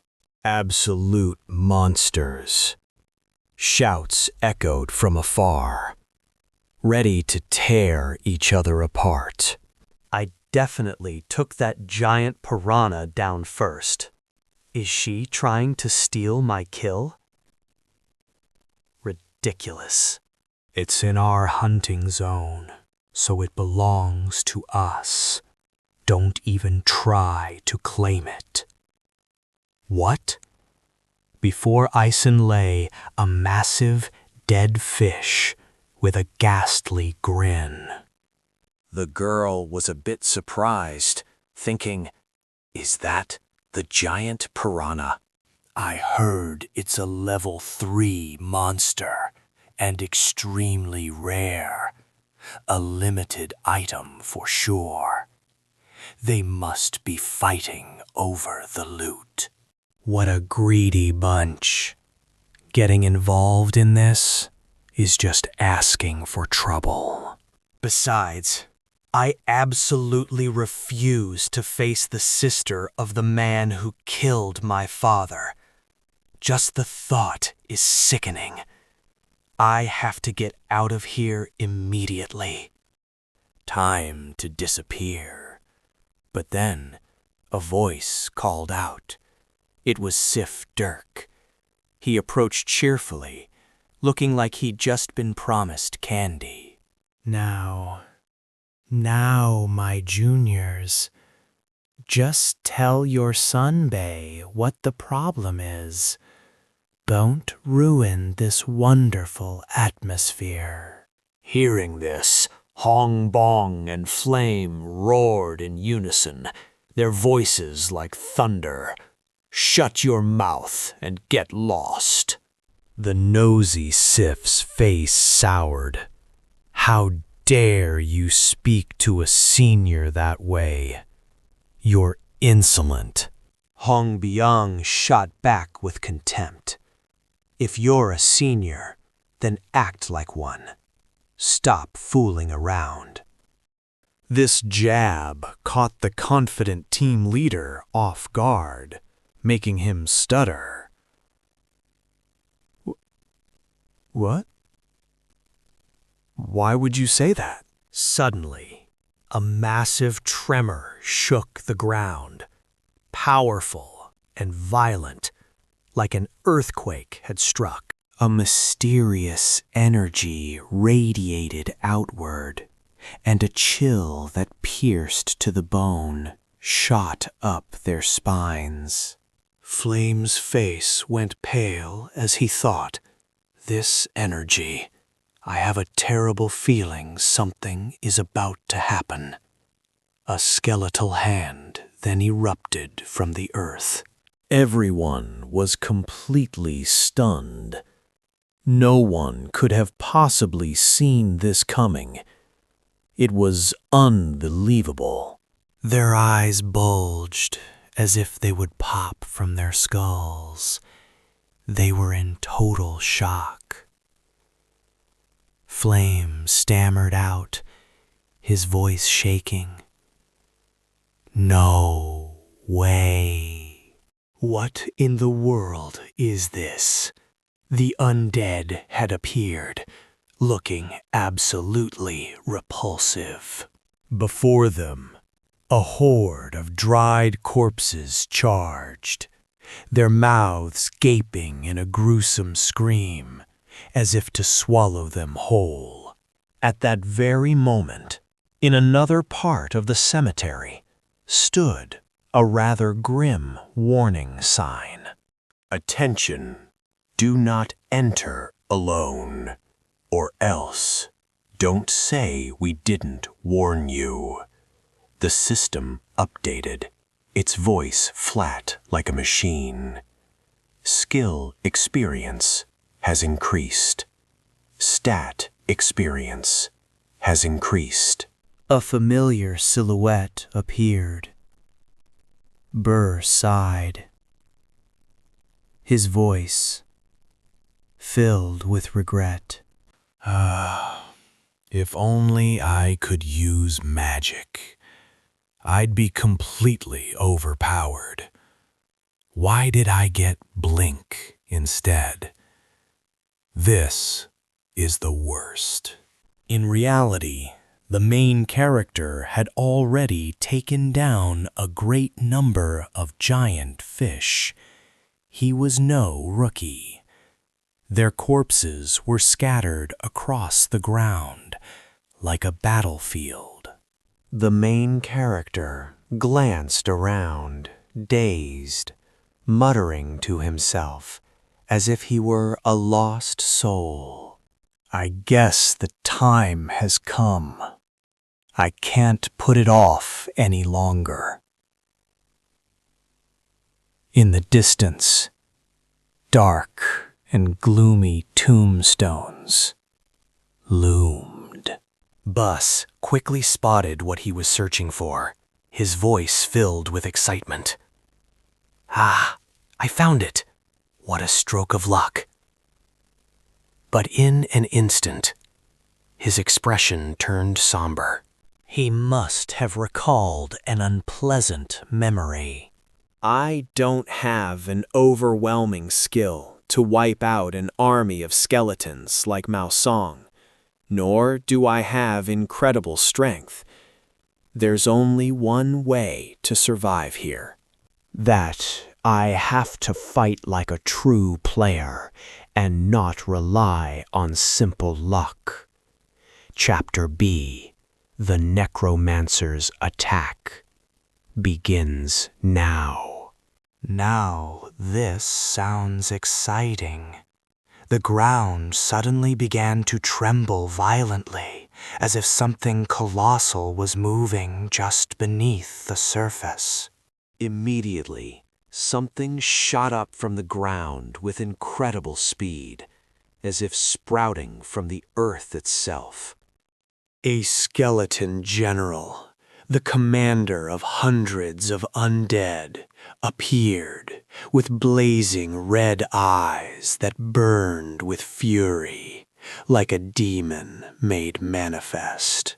It bared its hideous teeth in Boo's direction, clearly intending to obliterate him. The main character thought to himself, his expression tense.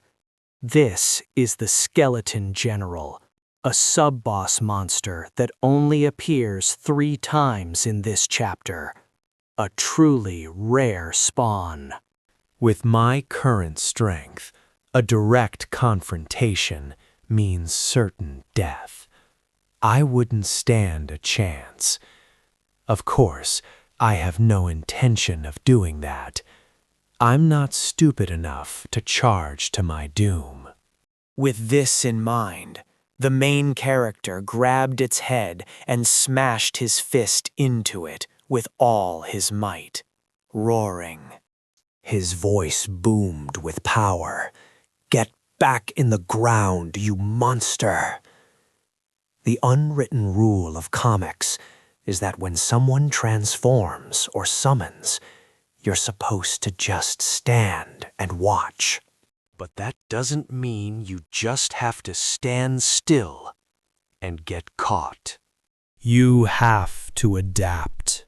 Spine staff complete. Perfect. Now, command of the Skeleton General belongs to me. How's that for overpowered? So, what am I waiting for?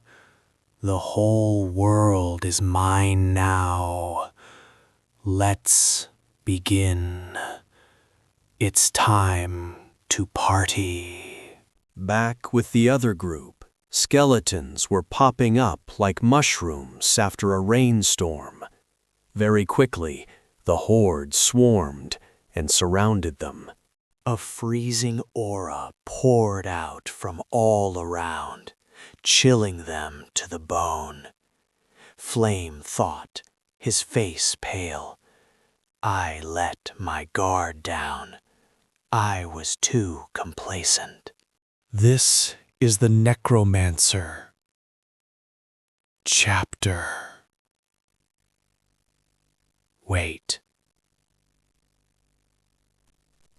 But something about this is wrong. This doesn't feel right. If I remember correctly, Ma U-sung is the one who's supposed to clear this chapter. So why am I here? And why is ISEKAI'D with these people? Are we lost? Where did Ma Yu-sung go? Must I face a level 5 necromancer with these guys? This is the worst luck. Flame looked dazed, completely losing his composure. Prince Hong-ang spoke calmly. I've sent a distress signal to Stella Academy. Just hold on until they arrive. That's right. Hang in there, the red-haired 𝐒𝐲𝐬𝐭𝐞𝐫 added confidently. Yeah, the professors from Stella will be here soon. They'll take care of everything.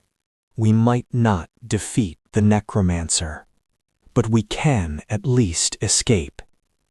Retreat is the best option. Just then, Hong Bi-yong cut in seriously. This is no time for empty words. They're useless. This is a graveyard. The longer we wait, the more skeletons appear. We must return to base now, or die. Jackie trembled as she saw the grotesque skeletons approaching, backing away in fear. Her voice shook. Don't come near me. The monster roared, ready to devour her whole. Suddenly, a powerful force struck the skeleton from behind, stopping its charge. She was saved in the nick of time. It seems she managed to escape that terrible fate. What a close call. Her savior was none other than ISEKAI'D, a true hero. With a concerned voice, she asked, "Are you all right?" Are you hurt anywhere? Jackie stammered, still shaking. I'm fine. Thank you. 𝐑𝐿𝐴 praised her with admiration. Whoa, this first year is pretty good. Not bad at all. ISEKAI'D continued her analysis. This necromancer is no amateur. He was well prepared.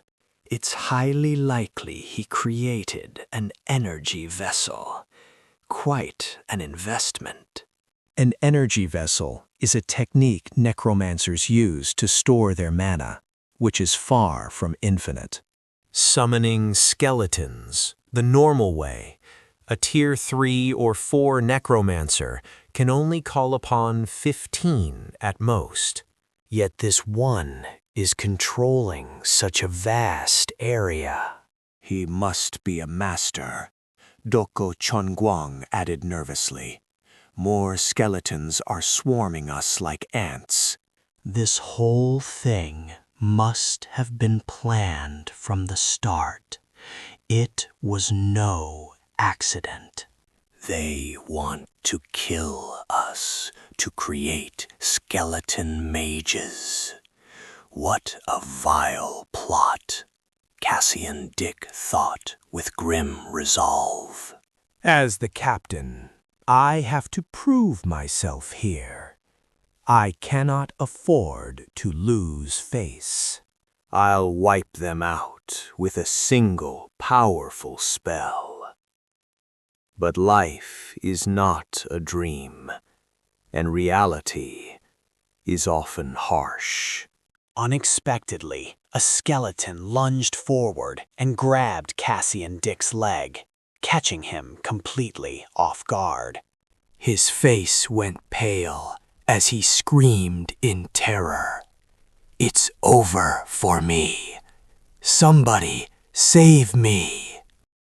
Before anyone could react, 𝐑𝐚𝐧𝐤 struck.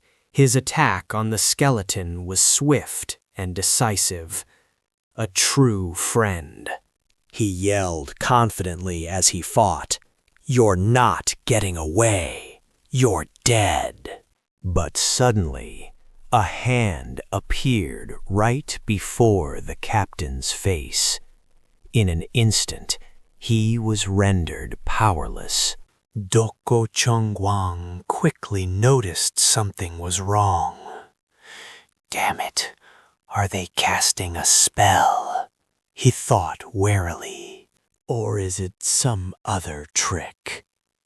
They're countering. Get down now, or you'll die." A terrifyingly immense power began to gather, its oppressive aura feeling dangerously unstable. It felt like it could explode at any moment. This was no joke. Everyone froze, their faces pale with shock. Hong Bi-young screamed in despair. "No! If that thing explodes, we're all dead." Before he could finish his sentence, a world-shaking explosion erupted, like an atomic bomb detonating in the graveyard. After the blast, a massive, deep crater remained, and many people were injured. Bloody and battered, Flame was miraculously unharmed. What incredible luck. Yet the necromancers continued to advance, relentlessly, like moths to a flame. Flame's face turned sheet white. "This is wrong. This is my limit. I'm too tired." Her mana was nearly gone, with no time to recover. It was a dire situation. Most importantly, the enemy was just too numerous, like a swarm of ants. At the same time, the skeletons shrieked as they closed in, looking like starved demons. The sight alone was enough to make one's soul flee their body. Flame clutched her staff, trying to remain calm. She thought in despair, "Am I going to die here? It can't be." But unexpectedly, as the skeletons charged closer, they suddenly stopped, as if controlled by someone. This was impossible. She couldn't believe her own eyes. Her gaze widened in utter shock. Flame gasped, her voice filled with disbelief. "What the? The skeleton stopped. What in the world is happening?" In the distance, a mysterious figure approached. It was none other than our main character, 𝐒𝐤𝐢. He appeared like a god descending to save them all. A true hero had arrived. Even Flame never expected 𝐒𝐤𝐢's arrival. His timing was so perfect, it felt like destiny. She calmed herself, wondering aloud, why is he here? Did he get lost? Just then, Flame noticed the gruesome skull clutched tightly in 𝐒𝐤𝐢's hand. Realization dawned on her in an instant. Could that be the Skull General? A notoriously powerful boss. The Skull General is far stronger than any skeleton soldier, and it's always escorted by an elite guard, never alone. So he faced the Skull General by himself, and won? That's unbelievable. What a monster. But now, maybe they could survive. A spark of hope ignited. The others slowly regained consciousness, still reeling from the shock. Their Sonbei, 𝐑𝐚𝐧𝐤 Chonwang, spoke gratefully. Thank you. Because of you, we're still alive. You are our savior, the main character replied humbly. It was nothing, really. Then Asen asked with curiosity, "But how did you get the Skull General's head?" Do you have a secret? Our hero answered with a smirk. Oh, this? I fished it out of some bone broth. It was delicious. But inwardly, his mind was calculating. There's no need to reveal that I ambushed its summoning point. Better to keep it a secret. But 𝐒𝐤𝐢𝐥𝐿's joke left Asen utterly speechless. He truly had no words. How could anyone top a reply like that? But 𝐵 tone turned serious. Anyway, we need a new plan, and fast. We can't delay any longer. If the necromancer takes direct control of the horde, bypassing the Skull General, we'll be in serious trouble. Hearing this, 𝐑𝐚𝐧𝐤 Chonwang asked, Hey, 𝐒𝐲𝐬, do you have a plan? The main character answered confidently. On my way here, I saw the necromancer's forces have already surrounded the base. There's no escape. Their situation was dire. So, there's only one way. We strike the necromancer's main body directly. Hearing this, everyone stared, shocked by 𝐵 audacity. He's completely fearless, someone cried out, their voice trembling. Wait, are you out of your mind? Did the shock get to you? 𝐵 replied calmly, Isn't this something we learned at the academy? It's basic knowledge. A necromancer's control over skeletons is immense, but their own body is pathetically weak.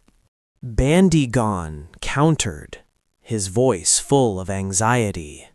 But he'll be protected by an army. The main character cut in decisively. The necromancer's control zone is too vast for us to break through.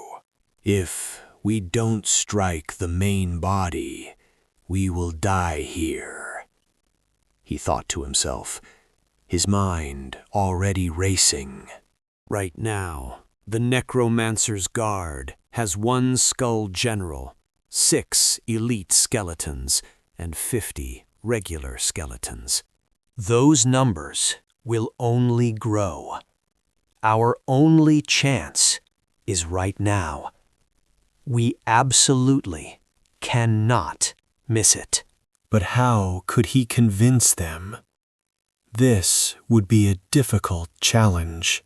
Lost in thought, he heard a voice full of trust.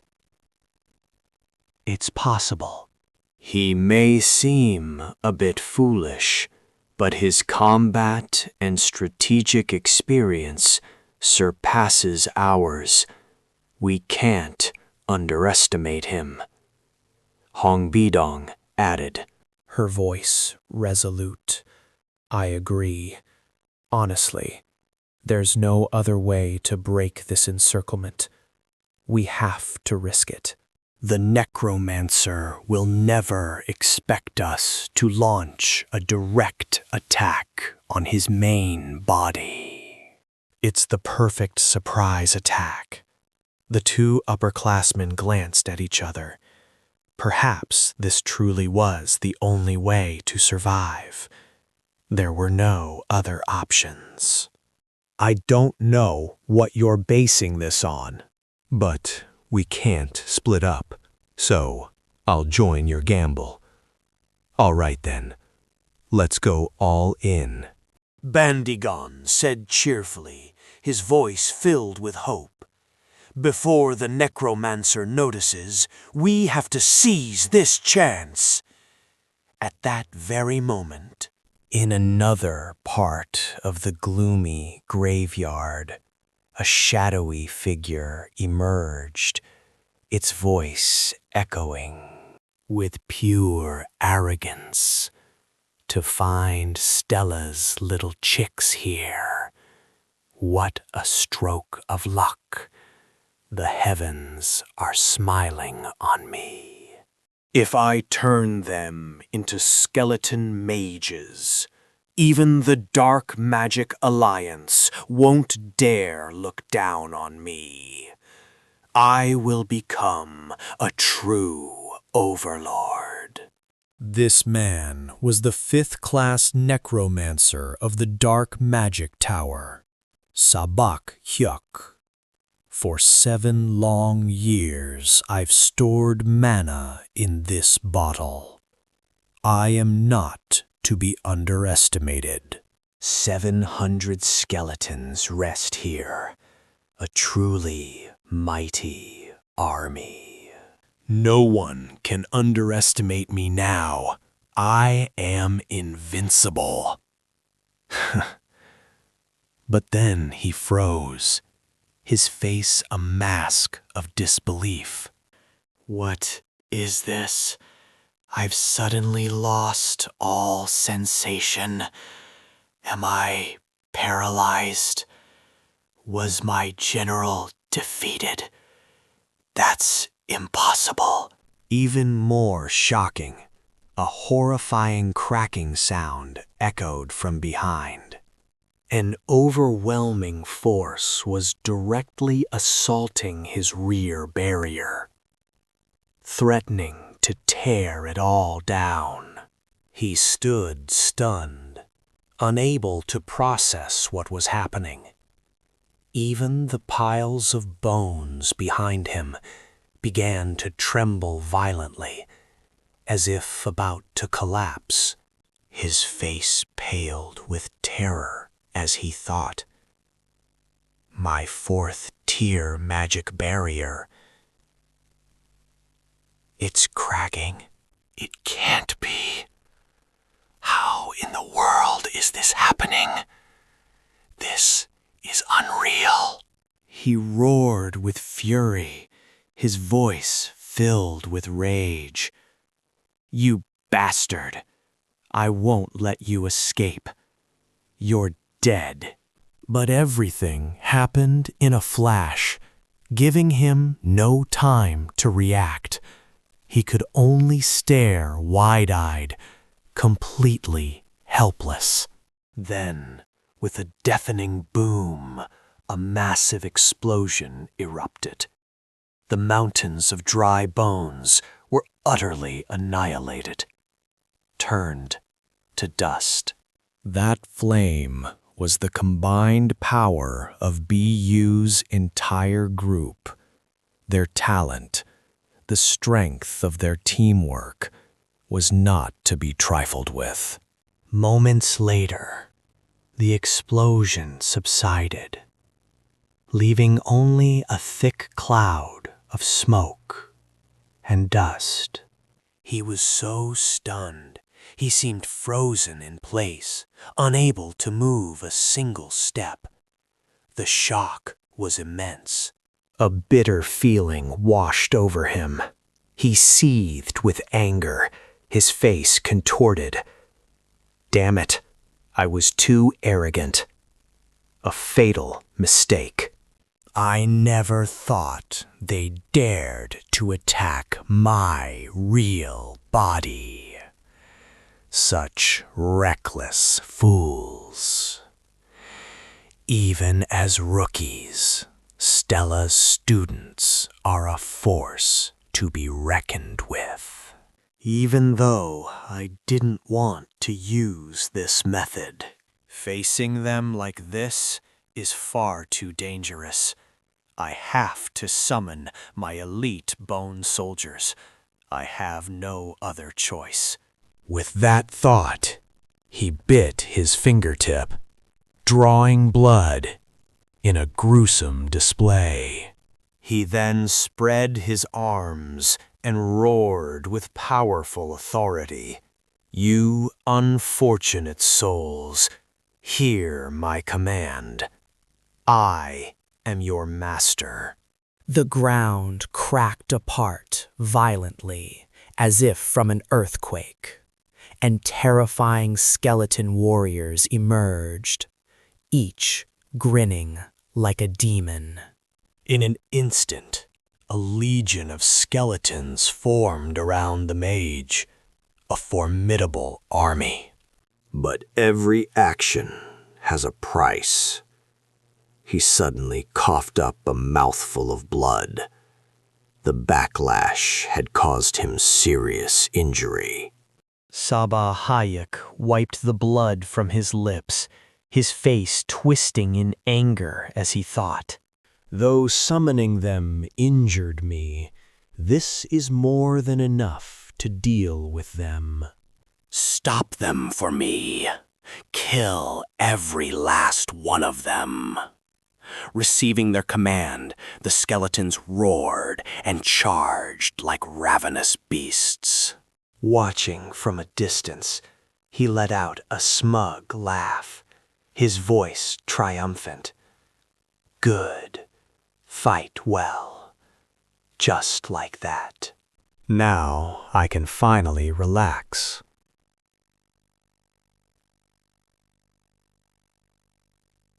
But his confidence was a joke.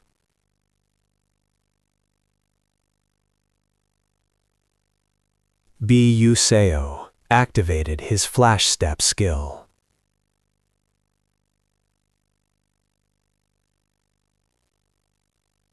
A devastatingly effective move, closing the distance to the necromancer in an instant, quick as lightning. The mage immediately sensed the presence behind him. He spun around, letting out a terrified scream. Damn it! Who are you? How did you get here? 𝐒𝐤𝐢 just sneered, not bothering to answer. Underestimating me, I see. The necromancer's mind raced in fear. I knew the location of all 12 Stella students through my soldier's vision. There's no way I was wrong. So, how the hell did this brat get so close to me without me knowing? This is impossible. Suddenly, the mage's eyes flew open in shock. I should have seen him. He couldn't believe his eyes when he saw what 𝐒𝐤 was holding.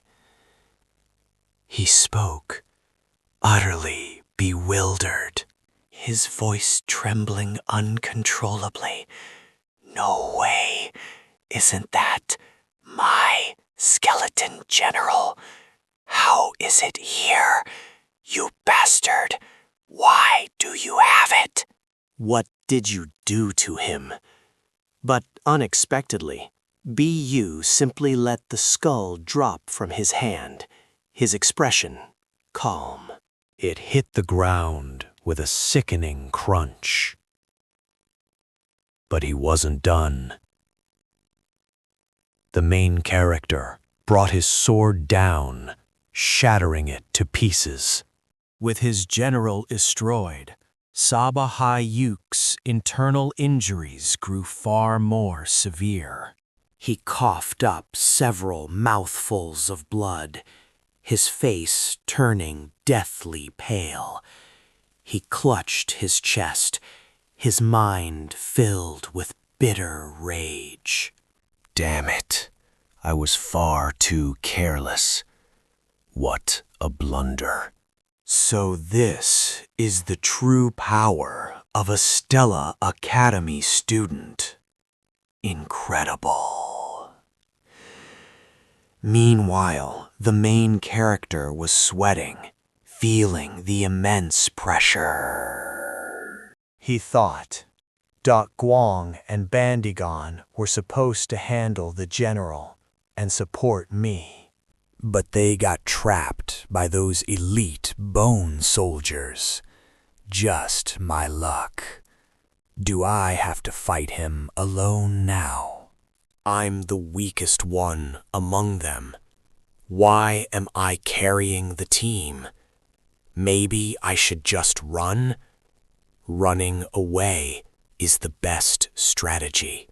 The main character felt this move was a mistake. Something was wrong. Suddenly, the necromancer coughed up blood, a wretched sight. Baek Yoon-sung snapped back to reality from his stray thoughts. He finally noticed his opponent's terrible condition. So he's injured after all. He's not in perfect shape. So that's it. He overexerted himself, summoning the elite skeletons, causing internal damage. He brought this on himself. Maybe I have a chance. An opportunity.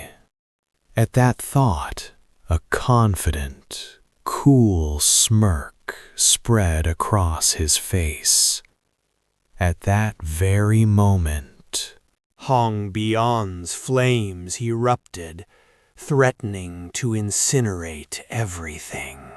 The party members unleashed a finishing blow on an elite skeleton, a display of perfect teamwork.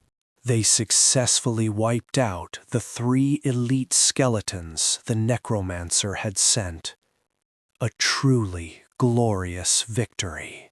But 4 more elite skeletons remained, a swarming legion. Princess Hong Bian was tiring under their relentless assault. Fatigue crept in as she thought, her face etched with worry. this is bad. Everyone's exhausted. The situation has turned critical. The necromancer's power had suddenly spiked. And all we can do is hold on for as long as possible. A counterattack is impossible.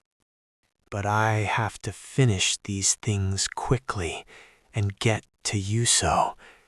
I can't leave him alone. Suddenly, Jackie rushed over, her voice frantic. Princess, it's an emergency. The necromancer and 𝐒𝐲𝐬 are locked in a life or death duel. Hong Bian gasped in utter disbelief. What? That's impossible. She looked ahead, where 𝐒𝐲𝐬 and the necromancer were clashing in a truly dramatic spectacle.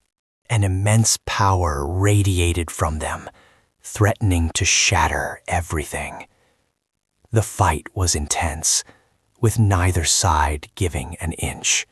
Hong Bi-yun murmured, her face filled with anxiety. This is bad. This wasn't part of the plan at all. For some reason, 𝐒𝐲𝐬 was the only one facing the necromancer. He was fighting him all alone. The Stella cadets were now scattered everywhere. Perhaps they were trying to divide the necromancer's forces and eliminate them one by one. A logical strategy. Can 𝐒𝐲 hold him off until we arrive, or will he fall? If you die, I'll never forgive you, you damn fool. 𝐒𝐲, you have to hang in there. Don't you dare give up. Meanwhile, our hero used his flash skill, moving nimbly like a squirrel, his eyes wide, searching for the perfect opening. His sharp judgment and flash skill allowed him to temporarily evade their deadly attacks. Just barely. Knowing he couldn't dodge forever, Baek Yoon decided on a high-risk play. Just like in the game, it was all or nothing. He suddenly flashed right beside the necromancer, a truly audacious move. Seeing Baek Yoon-sung's reckless charge, the level 5 necromancer snarled menacingly, his voice filled with rage. You think you can take me down that easily? In your dreams, I'll show you.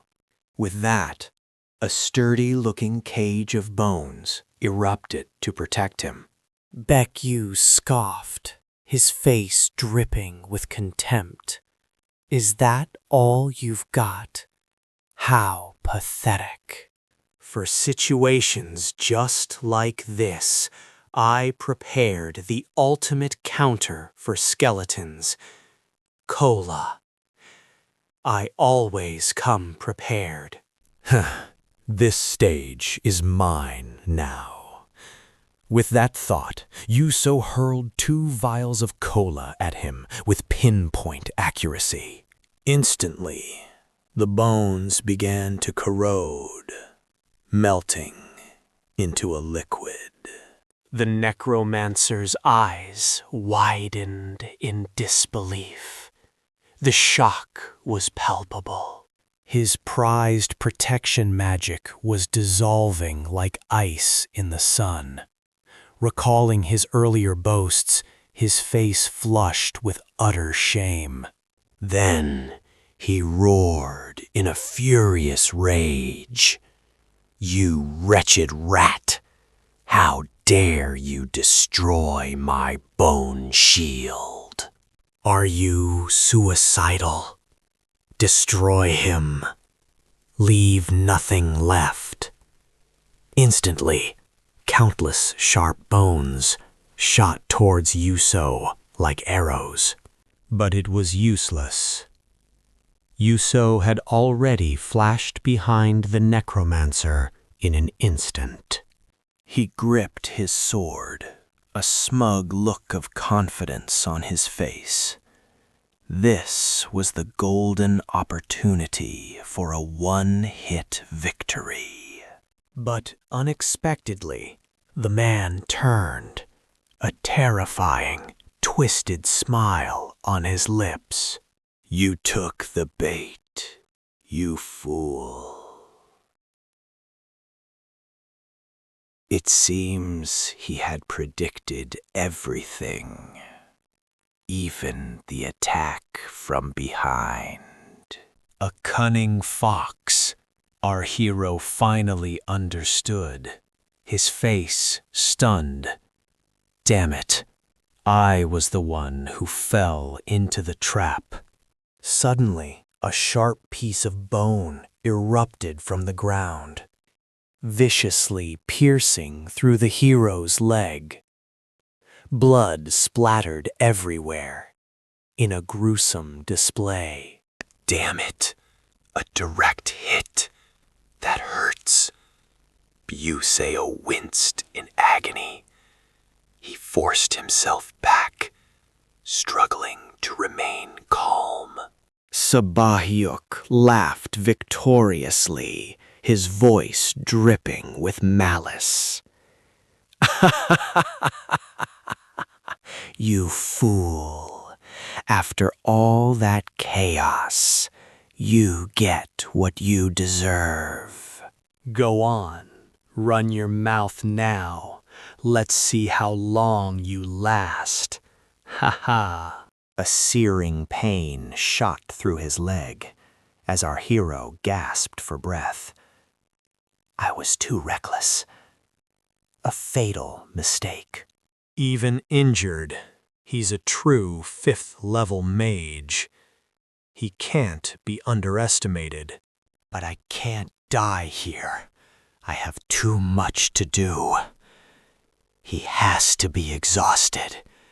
He can't be at full power. In other words, this is his limit. 5th level or not, he's not so frightening now. What should I do? I need a plan. But if I land one more hit, I can destroy him. This is my chance. The pain is making it impossible to focus, though. Even my 6th sense skill won't activate. My head is pounding. I can't bear it.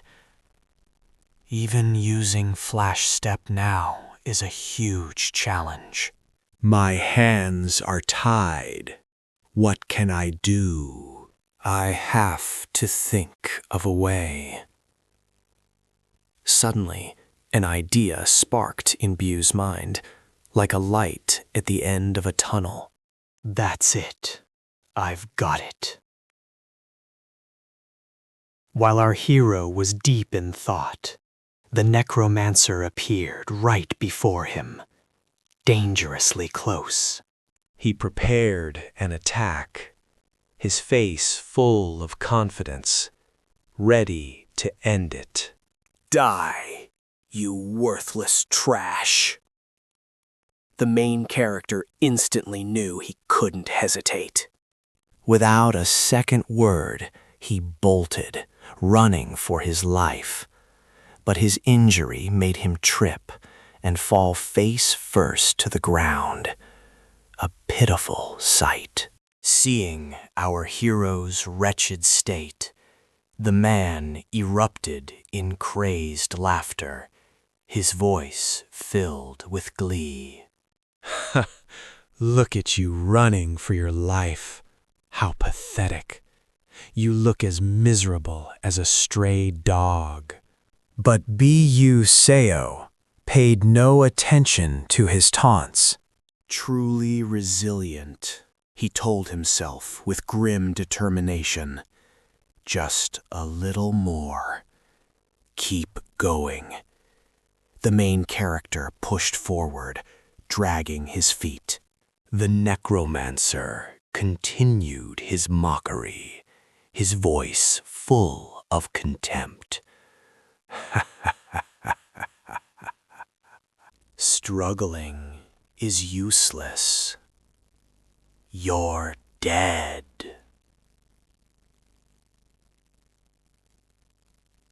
I'll kill you right here.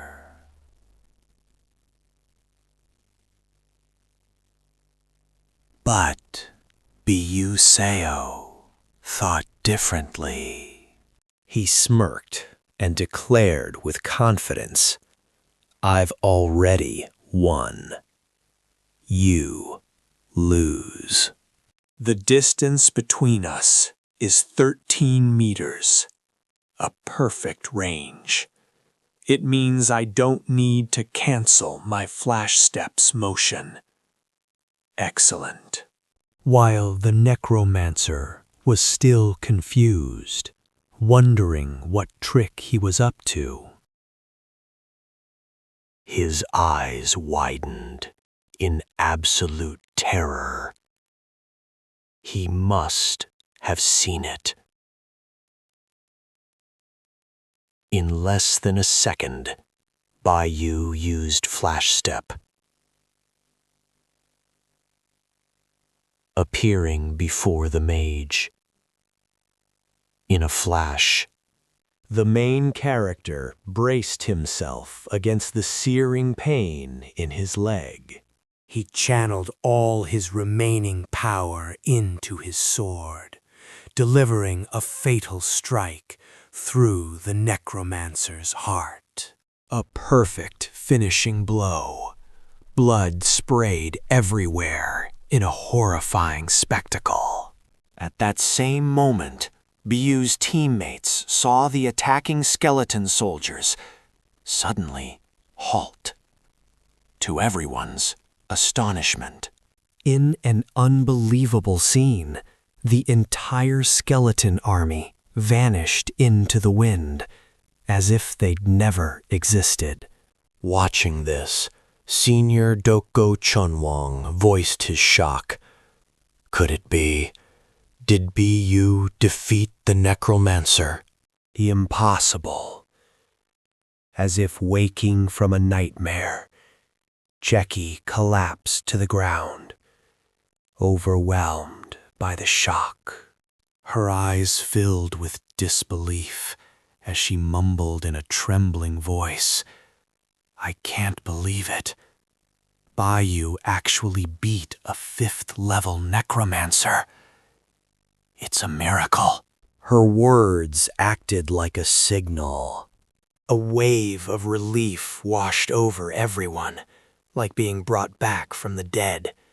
The group cheered in unison. "We're alive! We survived! We're not going to die!" Though no one understood how a first year could defeat a necromancer, it didn't matter anymore. What mattered was that they had survived. The only truth that filled their hearts was that they were still alive. An absolutely wonderful feeling. Someone cheered with tears of joy, overcome with emotion. The scene switches back to our main character, Byu. After defeating the necromancer, he collapsed from exhaustion, lying motionless. A moment later, he slowly awoke, panting. "So tired. I want to go home now. I don't want to be here anymore."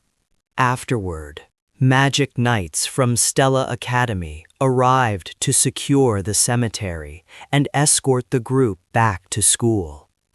It was a harrowing ordeal. As soon as he returned, the main character was reprimanded by a stern-voiced Professor Lee. Byu, you said you were training in a peaceful place with fresh air, but you went to a cemetery. You lied. The air in a graveyard is surprisingly fresh, isn't it? Or perhaps you just enjoy the scent. Busco had no defense for Professor Lai's jab, bowing his head in apology. His voice filled with remorse. "I'm sorry. I only left the vehicle because I sensed something was wrong. It wasn't on purpose." The professor nodded, his tone softening slightly. "I understand, but rules are rules. You'll be disciplined, no exceptions. However, The fact you didn't hesitate to jump in and protect your friends, Even breaking Stella Academy's regulations, is truly praiseworthy. You've done well, and will be rewarded for it. this is for your bravery. Just wait for it. And don't you forget." Yes, sir. Thank you, sir. You're the best. With that, Professor Lai turned and left, likely on to other business. Leaving our main character alone. sighing with a thoughtful look. Well, I guess I should go. Nothing left here for me. The doctor said my thigh wound needs a few days to heal. I need to rest up properly. Or it'll just get worse. As he walked, lost in thought, footsteps approached, as softly as a breeze. Baek Yoon-sung turned, wondering if someone was here to thank him or collect a debt.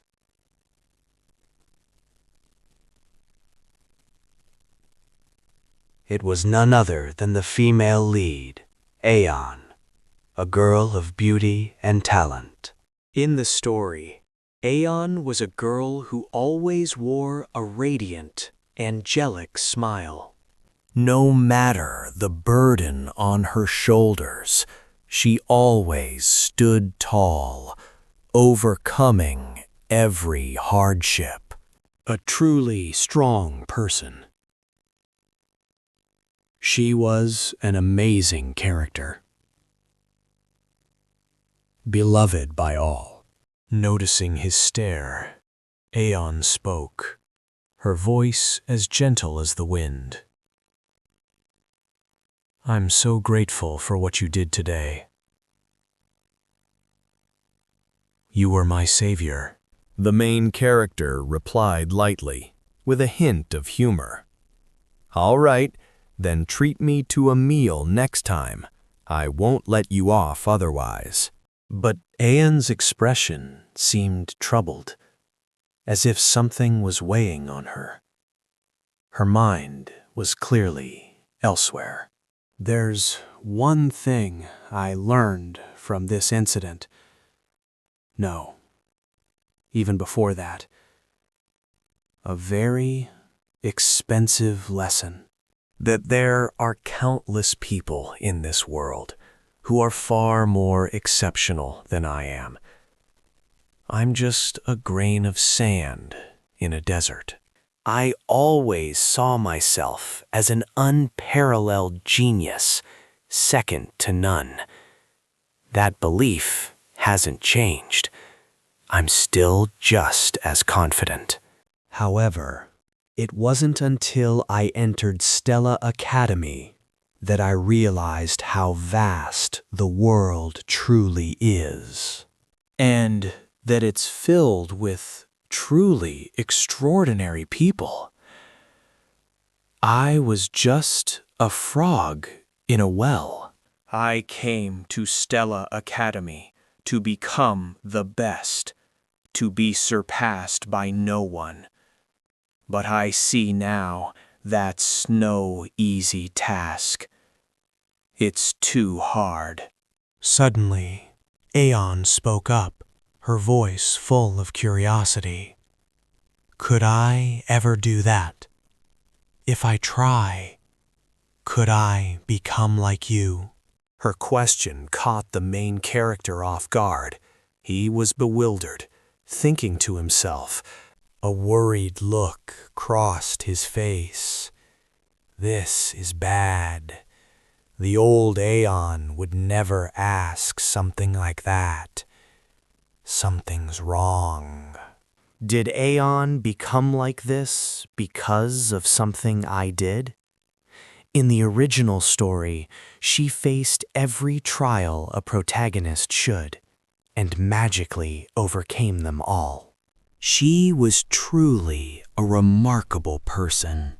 The necromancer's raid was supposed to be the same, no different from any other trial. Aeon should have devised her own strategy, turning the tables through her own effort. She was brilliant like that. But because I interfered, Aeon only experienced the hardship with no chance to overcome the so-called adversity. What terrible luck. Now she's relying on others instead of solving things herself. So, despite everything that has happened, Her spirit remains as fragile as a delicate flower. For a moment, he didn't know how to answer her difficult question. Empty platitudes would only hurt her more. So, BU decided to speak from the bottom of his heart, offering his sincere advice. You don't need to ask me that. You've already shown you can do what others thought impossible. You've already performed a miracle. That was your success. You need to be confident in that. Aeon looked surprised, her curiosity piqued. How did you know that? Do you have superpowers? Our hero replied softly, his voice full of warmth. Because I've always been watching you. I know what kind of person you are. His answer only made her more flustered. Her mind must have been racing. Her cheeks suddenly flushed red with embarrassment, looking quite adorable. Seeing her reaction, the main character panicked. A horrified thought struck him. Wait, doesn't that make me sound like a stalker? Crap! What the hell did I just say? I'm such an idiot. Flustered, he said a hasty goodbye and fled like a thief. Well, I'll be going now. Goodbye.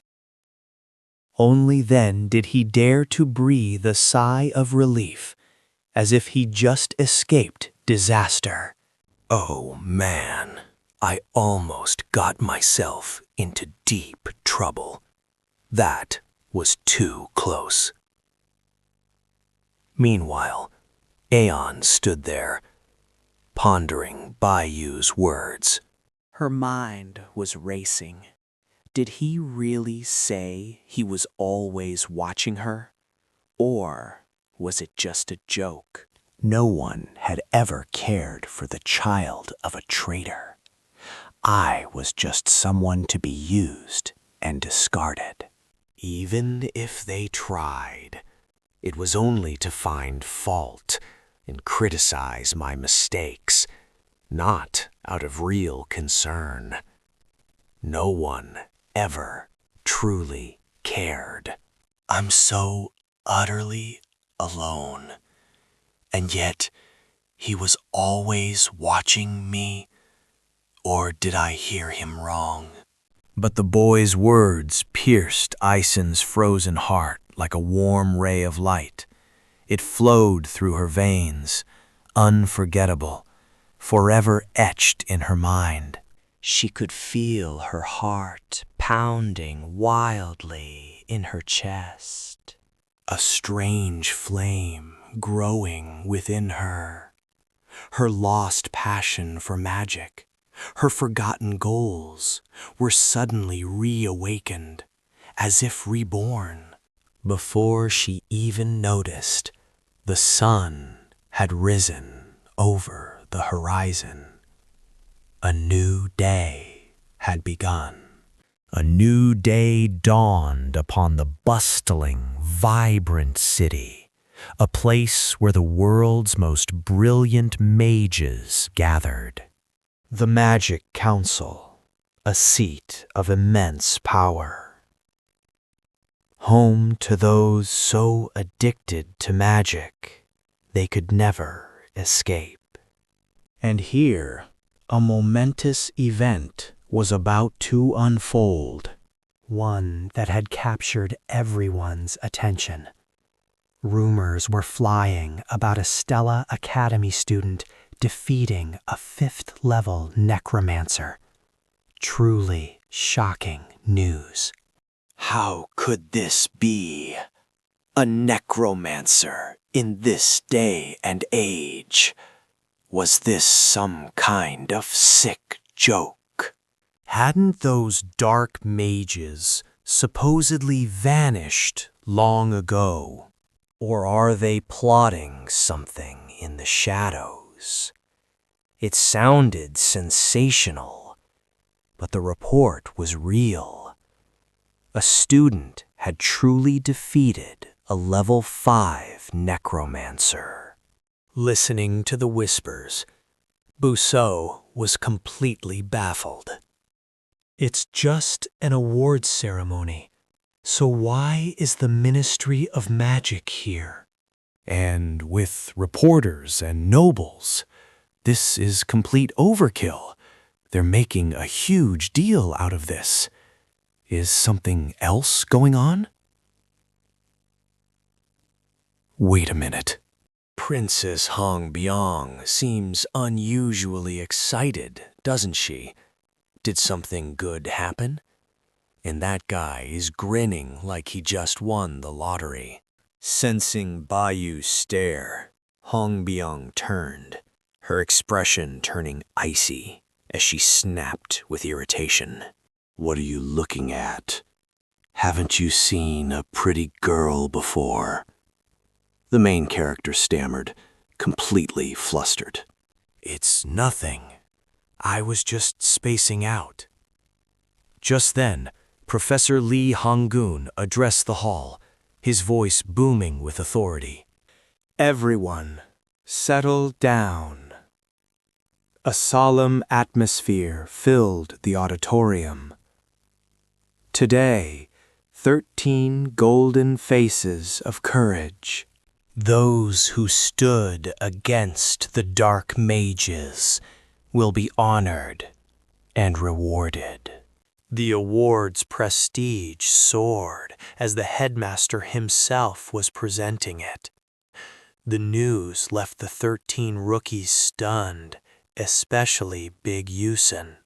He never dreamed the reward would be given by 𝐿𝐴, the 9th level mage, a legendary idol and humanity's final hope.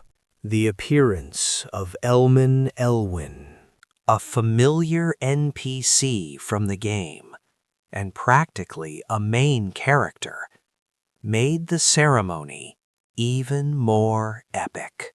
Despite being 300 years old, he had the face of an 18-year-old, with a gentle, ever-present smile. But behind that innocent look lay the overwhelming power of the world's strongest mage. The one who held the chilling title, the Ruinous Slayer. While everyone was still processing, 𝐿𝐴 moved gracefully past each student, patting their shoulders with encouragement. You've all done well. Continue to be brave and strive forward. Then, the headmaster's dignified steps brought him before Baek Yoon-sung. His eyes were as clear as a child's. Could you even believe it? This was the 300-year-old headmaster, looking younger than any student there. Even so, our hero felt an intense pressure, instinctively swallowing hard. How could a single glance exert this much force? He calmed himself. This was level 9 power, possessed by only 10 people in the entire world. No, I can't back down now. The tension was like a string stretched to its breaking point. Sensing his state, the headmaster offered a bright smile and spoke. Still as diligent as ever, just as I expected. With that, he turned and left, leaving our hero with a massive question mark hanging over his head. Wait, what did he mean by that? An announcement soon ended the ceremony. Back in his dorm, Baek Yoon-sung stared at the check in his hand, his eyes widening in disbelief. His jaw dropped in utter amazement. Whoa! They gave me 5 million credits. This is absolutely insane. With this much money, I won't have to worry about finances for a very long time. Even in his wildest dreams, he never thought the Academy would be this generous, giving out such a huge sum. This amount might be pocket change for rich kids like Hong-bi or Gunong. But for those in desperate situations like Baek Yoon-sung or Lee-sun, this was a truly life-changing reward. And the final event reward was the necromancer's mana vessel, which was essentially the heart of a soul magician. He muttered with silent joy, though things were still tough for now. With Anarisa, he'd soon create a private space, making item transport a breeze. But first, he had to crack the chaotic algorithm's formula. Luckily, the other students gladly gave up their slots, letting him breathe a sigh of relief.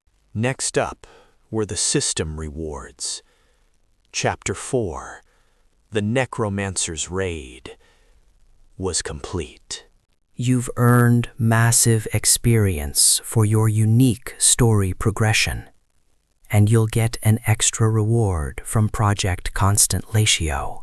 The rewards included a list version of an item used in the game.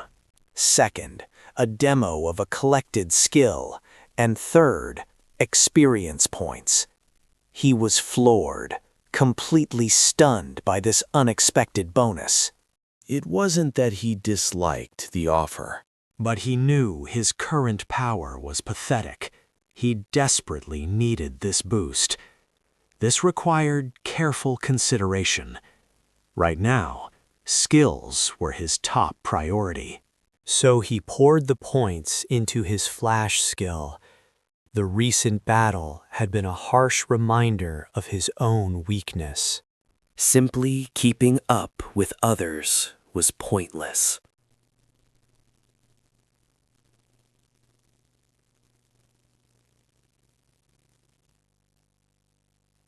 He had to use his knowledge to leap ahead of the curve. After his choice, the system announced the reward had been delivered. The experience for Flash was now full, and the skill had been upgraded. Flash was now level 2. Maximum range, 12 meters. Maximum charges, 3. Cooldown, 3 seconds. The main character could clearly feel the change within himself. The distance was the same, but for now, this was more than enough. Bajan clenched his fist in triumph. The maximum charges for his flash skill had finally increased to 3. Now I can use flash so much more freely. With a moment to spare, his thoughts turned to the next problem. Eason's condition was worrying. She'd overcome countless hardships, but the necromancer incident was a true shock to her system. As he recalled, her fate in the original story was far worse, and not by a small margin. Next up was Ison. He wanted to help her, to let the magnificent and radiant talent hidden within her finally bloom. The scene shifts to a dark meditation class where Ison was also in attendance. She seemed to be drifting in a dreamscape, floating peacefully through the air, feeling quite at ease. She quickly glanced around and saw other students meditating just like her. Did I just doze off or something? She wondered. A translucent butterfly fluttered by her ear, carrying the professor's voice. "𝐼𝐶N, were you using magic during meditation again?" Just look above your head. She looked up, her eyes widening in pure shock. A lone pillar of ice was floating in the air, not far from her. She had cast a spell without even a warning. 𝐼𝐶N was utterly stunned. Wait, when did I create this? I didn't perform any formulas or calculations. There's no way the other students didn't notice. It was only level 1 magic, but the flow of mana should have been obvious. If this was the effect of meditation, then she was deeply curious. After all, it was Bijan who had recommended it to her. She had been hesitant at first, but to her surprise, the results were not just good, they were absolutely incredible. The other students seemed lost in thought, or were simply nodding off during the meditation. But whenever they truly cleared their minds, their concentration sharpened at lightning speed, and their casting time improved dramatically. Could Bijan have planned all of this?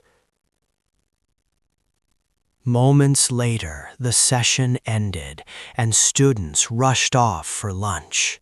But instead of going to the cafeteria, 𝐼𝐶N chose a simple red bean bun for her meal. As she ate, she thought happily, "Thanks to the reward money, I can afford this 1,500 credit cream bun. This is a happy ending." Suddenly, a voice spoke up from right beside her. "Hello, 𝐼𝐶N." Her eyes met the startling appearance of Prince Jeremy Skelvin. He was even smiling gently, as if he was genuinely happy. His radiant, pure smile made her heart skip a beat.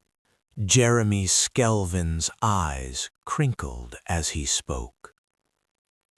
"Have you joined any clubs yet?" 𝐼𝐶N, a bit surprised, replied, "No, I haven't joined a club yet."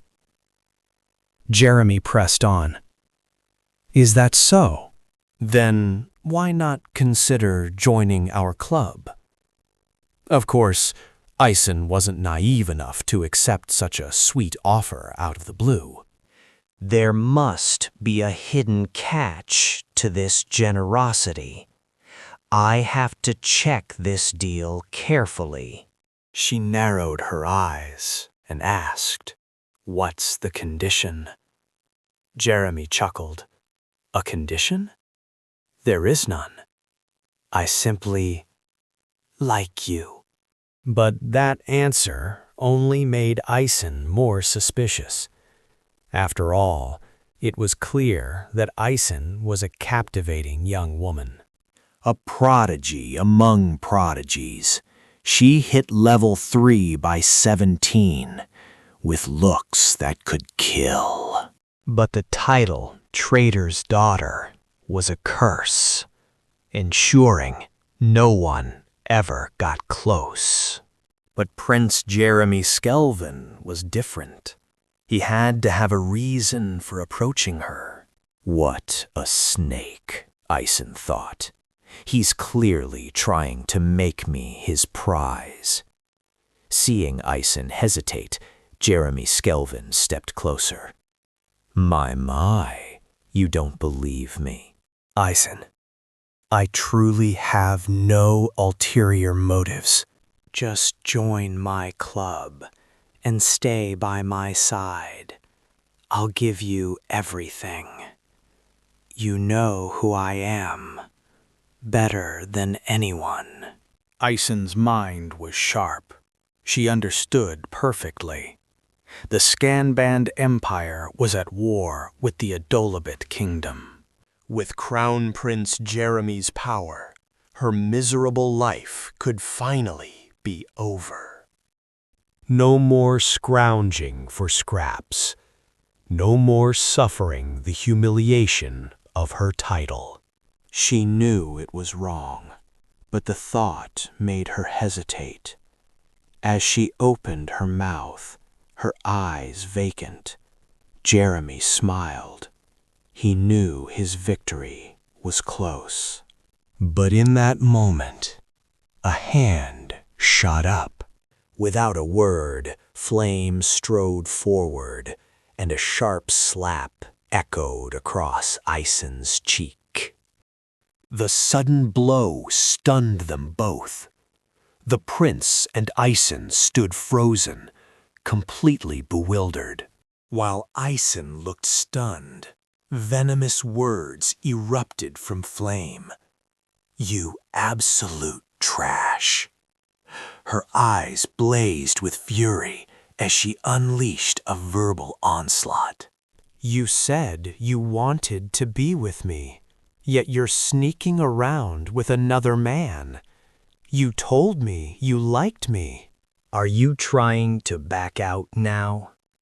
Before anyone could react, Flame seized her wrist.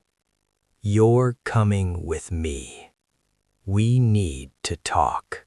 With that, Flame dragged 𝐼𝐮 away, leaving the prince utterly baffled, But also strangely intrigued by this fiery girl. Moments later, behind the school, Flame sighed in relief. Whew, that was way too close. 𝐼𝐮, still completely lost, demanded, "What was that? What did you have to say to me?" Flame replied, "You should be thanking me. A baseless refusal, and he would have tormented you forever." Sorry about the slap. I'm leaving now. And with a wave, Flame was gone, leaving 𝐼𝐮 to stare blankly into space, completely baffled. Walking away, Flame wondered, I did the right thing, right? If 𝐼𝐮 had joined that club as planned, Jeremy would have utterly destroyed her, unleashing a storm of vile rumors. He would spread humiliating lies a woman could never speak of. And all of 𝐼𝐮's hard-earned achievements would have been ignored. Then 𝐼𝐮's depression would have spiraled out of control. I tried not to meddle with the plot, but seeing her now, I think interfering might not be so bad. Even with my hazy memories of the future, I have to do my best to change what's coming. Flame glanced back, her heart pounding with fear. Will he see through my little act? Meanwhile, in Jeremy Skelvin's room, he sipped his tea, lost in thought. Flame, was it? So simple. The way she fought to hide her feelings from me. How amusing. I want her. And just like that, the prince had a new target. The next day, as a new dawn broke, inside a classroom, Professor Lee Han-gon announced, "Starting today, we will begin our monster combat simulation training. For this exam, your targets won't be the usual weak level 1 or level 2 monsters. Instead, you'll face mid-tier level 3 monsters, which are far more dangerous and difficult to handle. I know a typical student can't solo these beasts. The goal is to form teams, find their weaknesses, and defeat them with strategy. The specific rules have already been distributed. From this moment, you can move out and choose a mid-tier monster to target. You will have ample time to practice against your chosen target. Proceed to the Stella Dome. To the north lies a valley of fire. To the south, a sea of ice.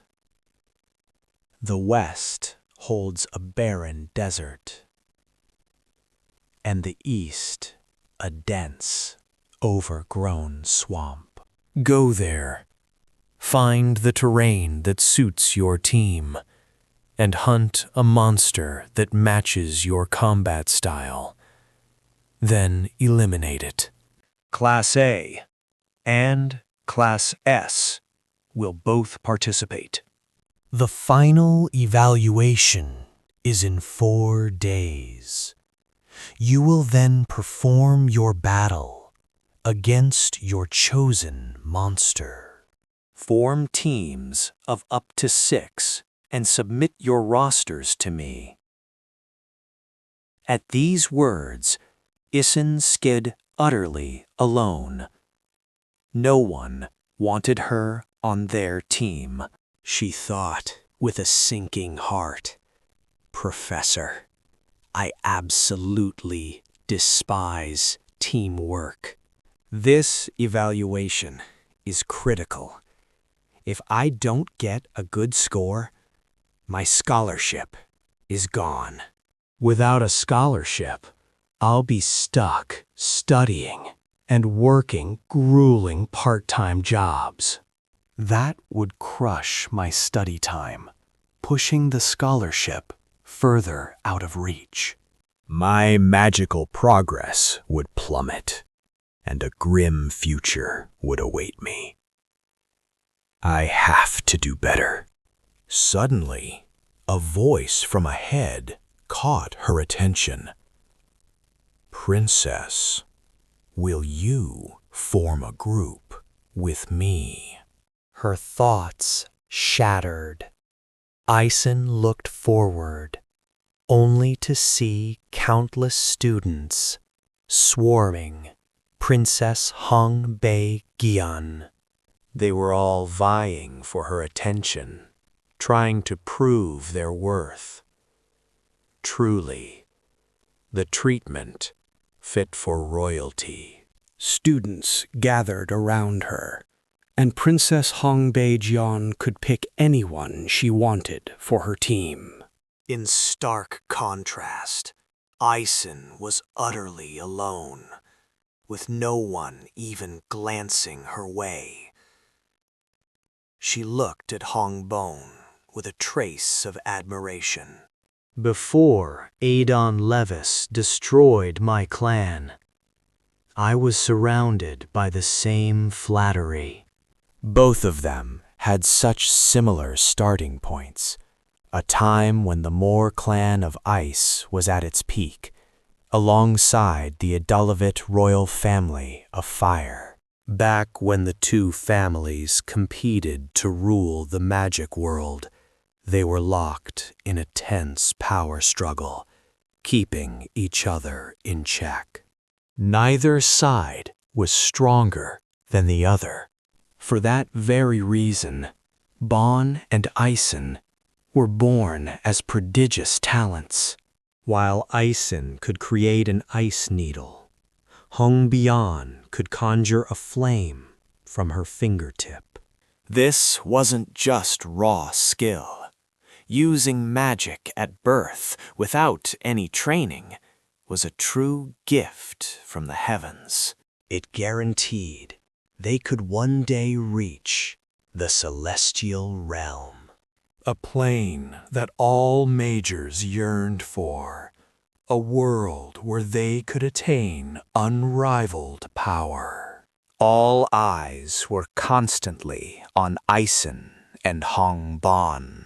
They confidently accepted their reality as the chosen ones, born to the noblest magic families, with talents any mage would covet. Emerson once believed she would become a legendary mage, until the Adden-Levitt royal family annihilated her clan. Thinking of this, she clenched her fist, telling herself not to get heated. I really thought I was the chosen one back then. Can I truly get revenge on Adden-Levitt now? Lost in her own thoughts, 𝐼𝐶 just stood there. And just as the seeds of anxiety began to sprout in her heart, a familiar voice called out from behind. "Hey, are you all by yourself?" The person who appeared was none other than our main character, Baek Yoon-sung. Seeing his cheerful face, 𝐸 sighed. What is it?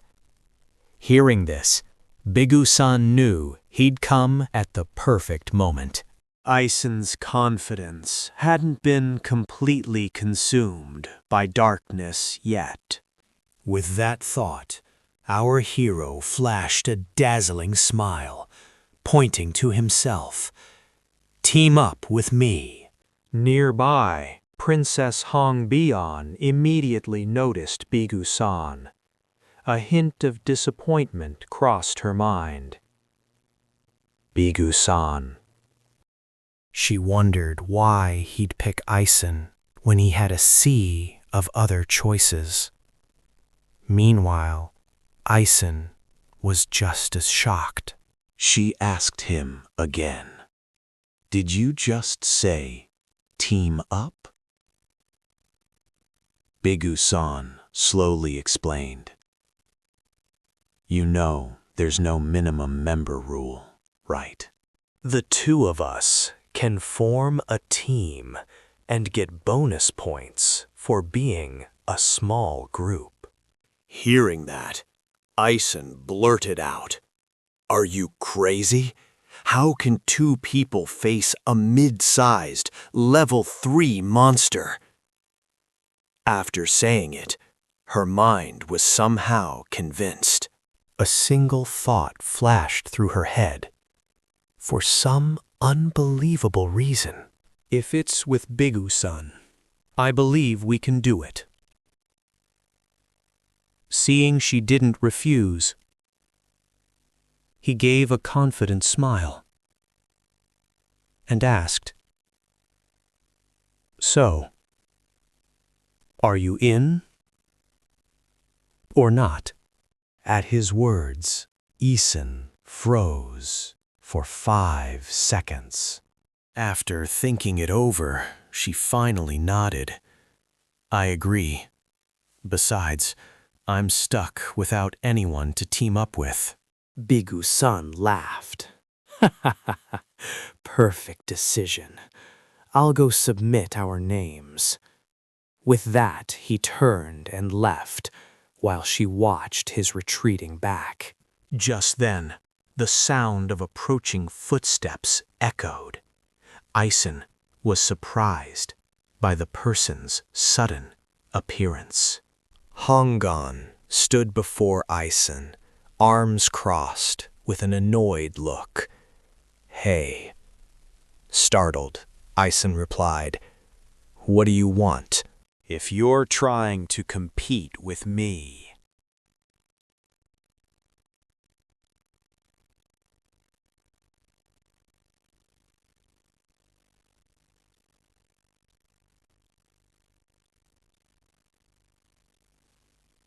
before she could finish, Hong Bon cut in. What nonsense are you spewing? Worry about yourself, you shameless pig in human skin. The disdain from 𝐒𝐤𝐲 felt like salt poured on her heart. After that, 𝐒𝐤𝐲 turned her back and walked away. It finally dawned on 𝐸sun why 𝐒𝐤𝐲 approached her. It wasn't about her potential, but simply over Big 𝐸-sun, whom she had stolen away. Grasping this truth, 𝐸sun's fist trembled as a bitter laugh escaped her. It seemed in 𝐒𝐤𝐲's eyes she was utterly invisible. 𝐒𝐤𝐲 walked on, leaving 𝐸sun standing there grimly. She wondered why she'd let such foolish words slip out. A princess would never behave so poorly, 𝐒𝐤𝐲 thought to herself. How absolutely infuriating. Am I truly going to lose to a failure and a mere commoner? I can team up with anyone, but a top-tier knight would be the most beneficial. Her eyes scanned the crowd, her attention locking onto Mao San. Without a shred of hesitation, she strode toward Mao Seon, who was still debating between forming a team and going solo. Seeing the princess approach, he asked, "Hello, princess. Is something the matter?" Have you formed a team yet? 𝐒𝐤𝐲 asked. A bit surprised, Mao San replied, "Not yet. I was planning to go alone." Alone? 𝐒𝐤𝐲 was briefly stunned, but quickly recovered, pressing on. "Then you should team up with me." Mao Yuxian's lips curled into a smirk. Is that really necessary? It was a blunt refusal, but 𝐒𝐤𝐲 was not one to give up easily. She had already made her resolve clear from the start. Big EU, Sun and 𝐸sun have already formed a team, she stated. You know that the fewer team members, the greater the bonus points, right? 𝐒𝐤𝐲 glanced towards Big 𝐸-sun's group. Mao Seon followed her gaze, seeing the two of them chatting away cheerfully. 𝐒𝐤𝐲's voice continued, "I doubt they're aiming for ordinary mid-sized monsters. They're after the special mid and large-sized ones. So I ask again, team up with me." Mao Seon paused to think. He knew 𝐒𝐤𝐲 was provoking him, but the challenge to face Big 𝐸-sun's team awakened his fighting spirit. At last, a grin spread across his face. "I see. That does sound rather interesting." "I've been wanting to test my strength against Big 𝐸-sun. Let's show them a real upset." Hearing this, 𝐒𝐤𝐲 let out a soft sigh of relief. "Good. I'm counting on you then." She cast a sharp glare at 𝐸sun and Big 𝐸-sun. "Just you wait," she vowed silently. "This time, I will crush you both." Time passed quickly, and after 4 days, the preparations ended. The simulated monster battle was now set to officially begin. Instructor Lee Hangon's voice boomed. "All right, we will now commence the evaluation test for the S-class and A-class students. Each group would have the right to select the monster they wished to confront, from trivially easy to soul-crushingly difficult. As Flame began her warm-up, whispers rippled through the onlookers. Oh, Group 16 chose 𝐒𝐲𝐬𝐭𝐞𝐫? That mid-sized monster seems like an easy kill. But Flame steeled her heart. It's fine. I've trained diligently for this. Even if I can't hunt special monsters for stat bonuses, or take down the massive ones, Just defeating this mid-tier level 3 monster on my own is enough to secure a maximum score. It typically takes 5 level 1 mages to handle a single level 1 mid-sized monster, but by exploiting elemental weaknesses, Along with extensive experience and a favorable environment, taking down higher-level monsters is certainly possible. But my magic is of the light element, which has no weaknesses. I'll just have to push through. Flame decided to say goodbye to special monsters, focusing instead on getting a high score with her own power. while waiting for her turn, Flame's eyes unexpectedly fell upon 𝐼𝐧𝐻. she recalled from the original novel how 𝐸sun was pressured by Princess Hongbae-jeon and her circle, unable to practice or even form a team. In the end, 𝐼𝐧𝐻 had to take the test alone, receiving a disastrous result, failing to even earn enough points for a scholarship. 𝐼𝐧𝐻 was then forced to work part-time, enduring endless humiliation and oppression from the other students. That desperate situation caused her magic to stagnate, and slowly her spirit began to crumble. But now that future was averted.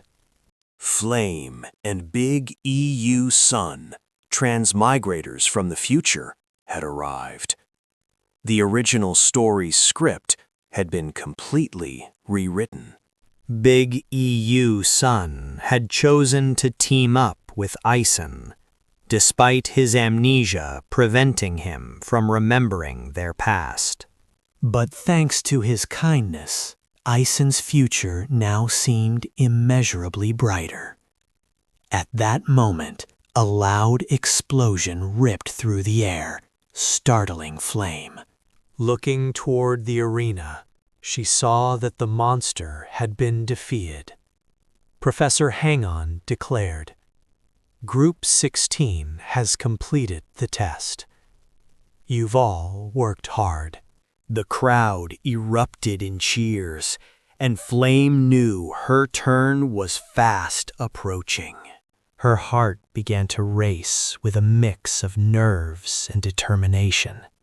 After congratulating the last team, the instructor announced, "Group 17, prepare for your test." Hearing the call, Flame immediately shouted back, "Yes, I'm on my way." She moved quickly toward the testing platform, heading for the spot where the two main characters, Big Q-sun and 𝐼𝐧𝐻, were standing. She strode past them with a cold expression. But as ill luck would have it, she accidentally stepped on her own shoelace, lost her footing, and pitched forward helplessly. In that heart-stopping instant, a hand shot out from behind, tightly gripping the collar of her shirt, saving her from a painful fall. The sight of this tiny girl dangling in the air sent the crowd into fits of laughter.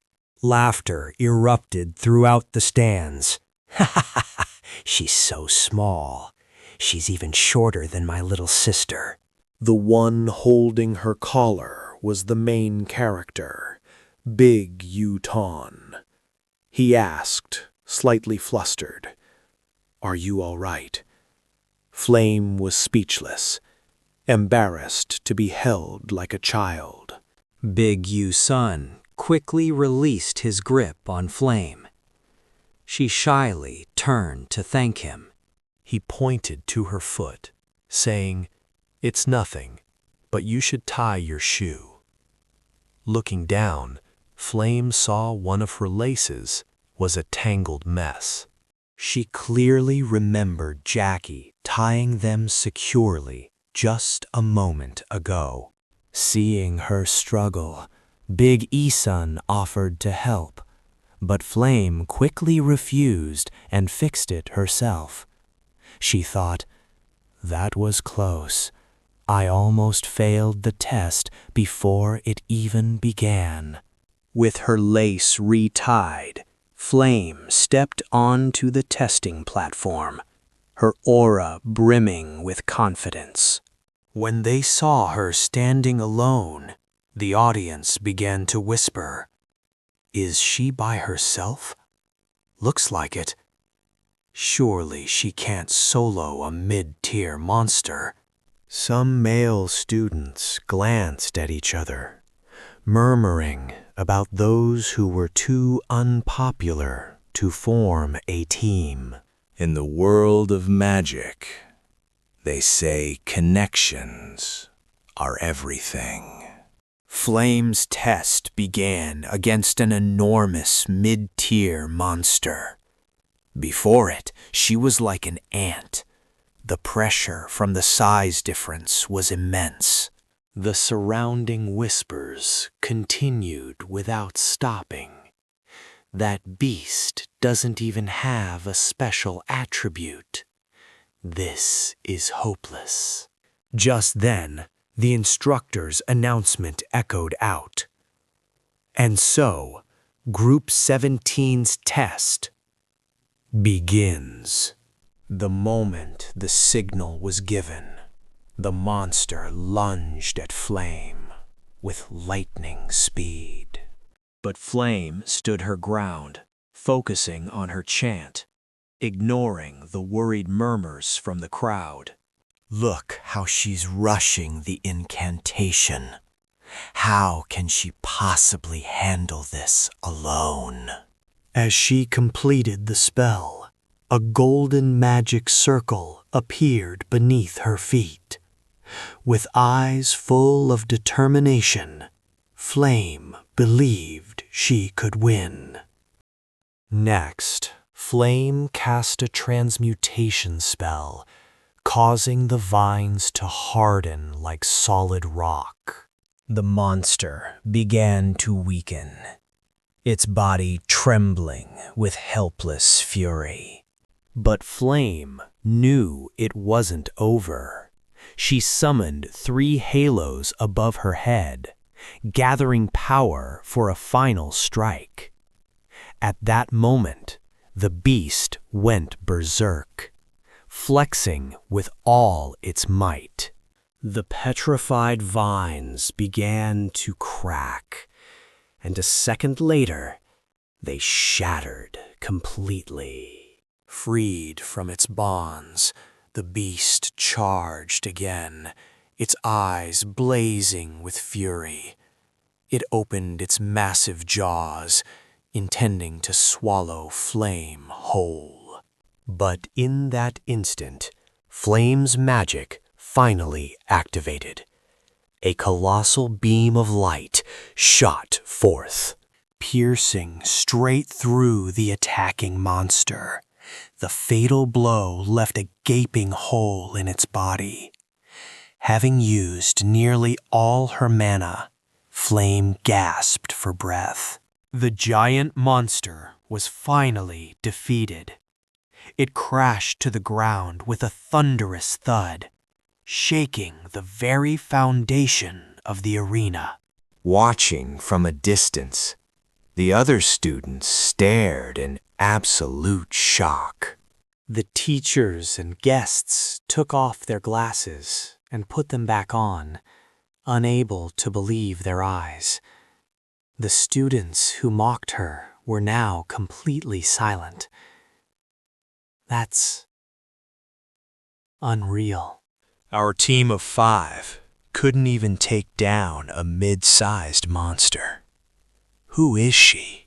Instructor Lee Hangan announced that Group 17 had passed, praising Flame for her performance.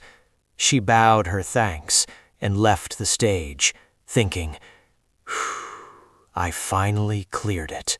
As Flame returned to her seat, she was surprised by someone's sudden appearance. Her eyes widened in shock. Was she seeing things? Meanwhile, the students of the next group stepped onto the arena. The instructor's voice rang out. We will now begin the test. For Group 31. And so, the next intense match between 2 of the Academy's strongest contenders was about to begin. All eyes were fixed on them, especially the first-year students. They screamed as if they were seeing their favorite idols. It's Princess Hong Bae-gyeon from the royal family of a Dole Bit. And her partner is Mao Seon, the top-ranked entrant. He's so handsome. How can anyone be so good-looking and so smart? This is going to be a top-tier performance for sure. Go, Princess. You can do it, Mao-san. Nearby, Flame leaned against the wall, her mind racing. Hong Bae-yeon, who should have teamed up with 6 people from her own faction, is instead paired with Mao Se-yeon. In the original novel, these 2 characters had no connection whatsoever, but now they're a team. The more Flame thought, the more her head ached. What is this bizarre combination? While Flame was lost in her confusion, a monster was summoned by Hong Bae-yeon's team. Its body was covered in slick, diamond-hard scales, encoded with a layer of slime. It also had 2 fin-like wings that allowed it to fly through the sky. It also had arms and legs, but with a head like a carp, making its appearance truly strange.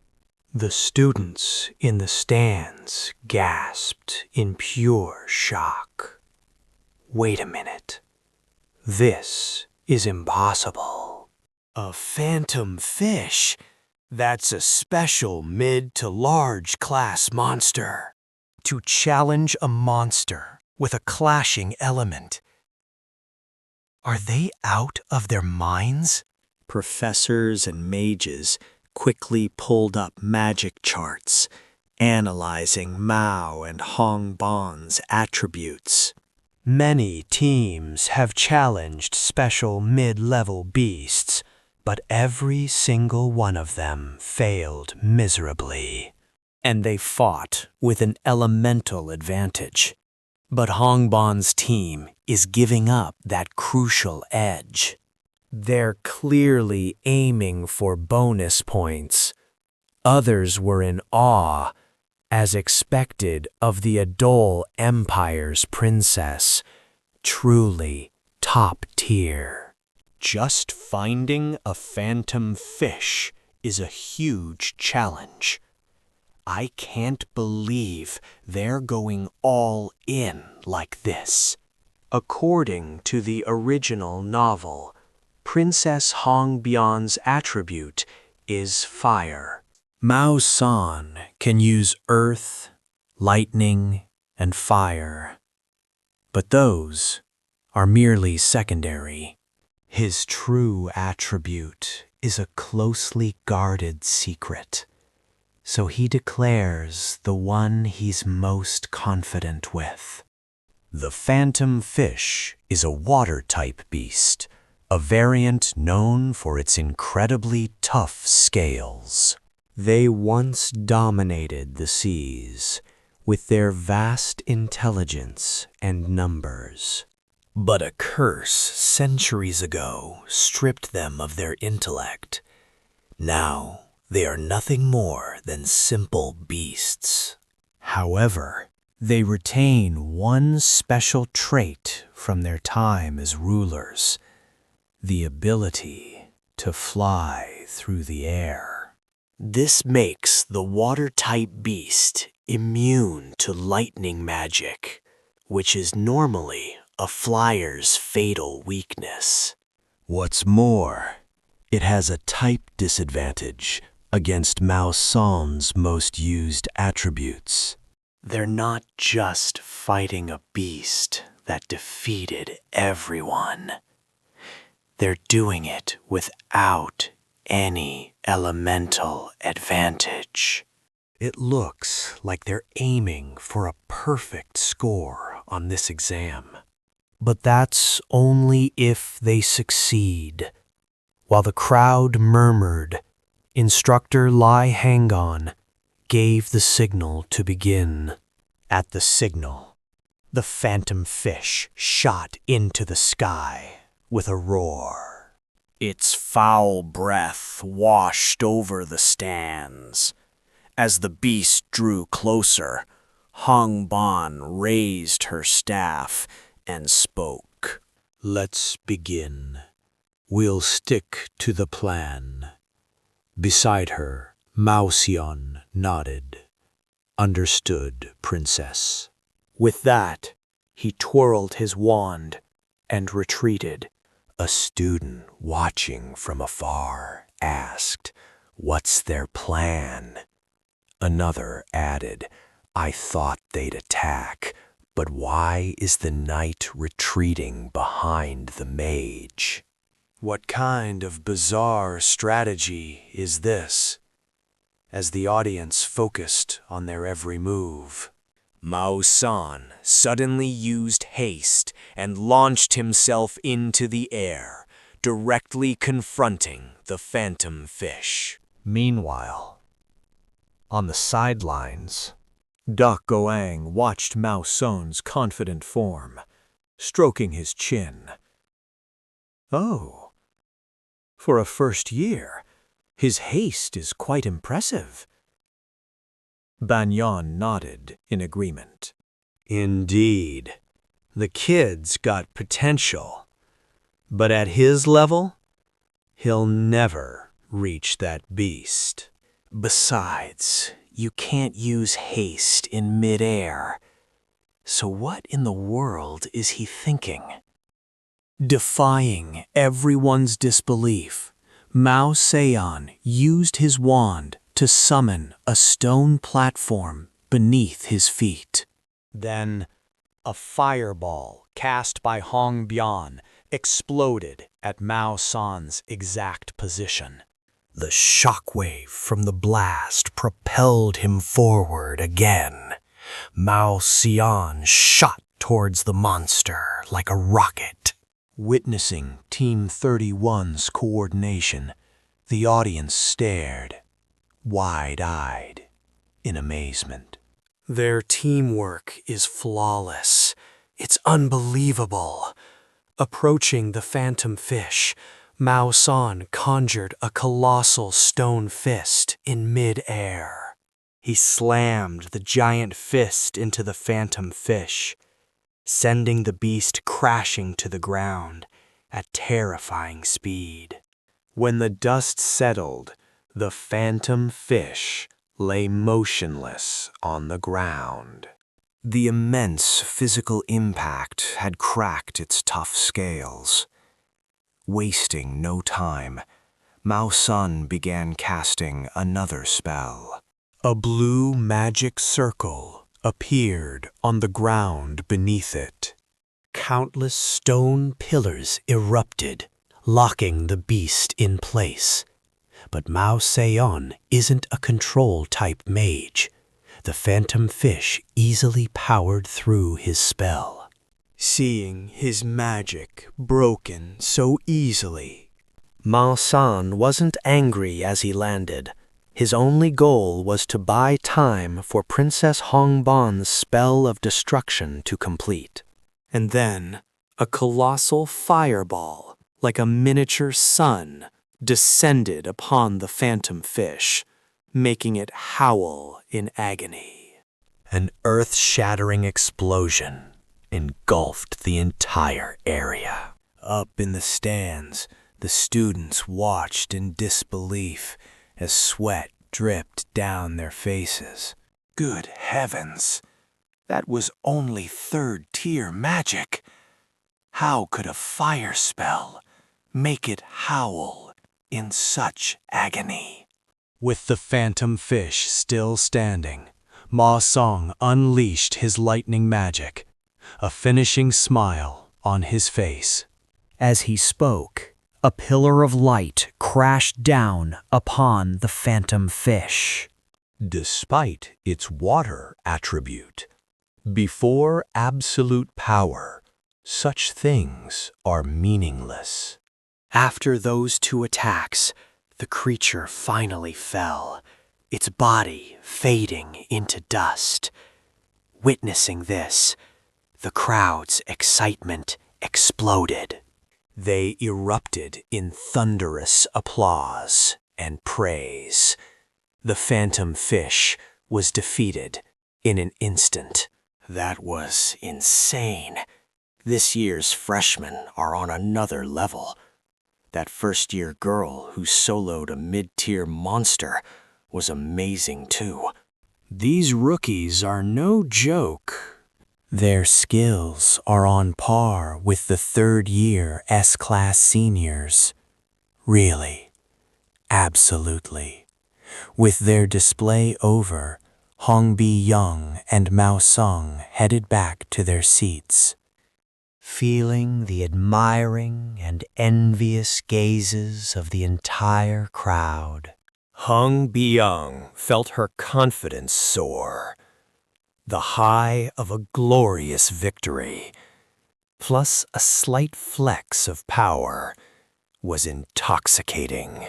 Our little princess began to believe she was the true protagonist of this test.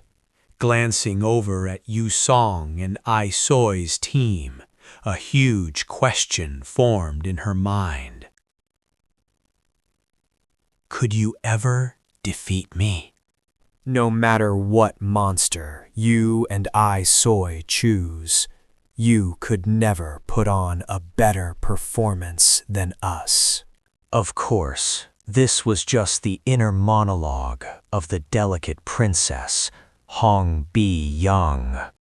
Because when Baek Yoon-sung stepped onto the stage, his one statement made the entire stadium freeze. No sound. Please summon 5 monsters for me.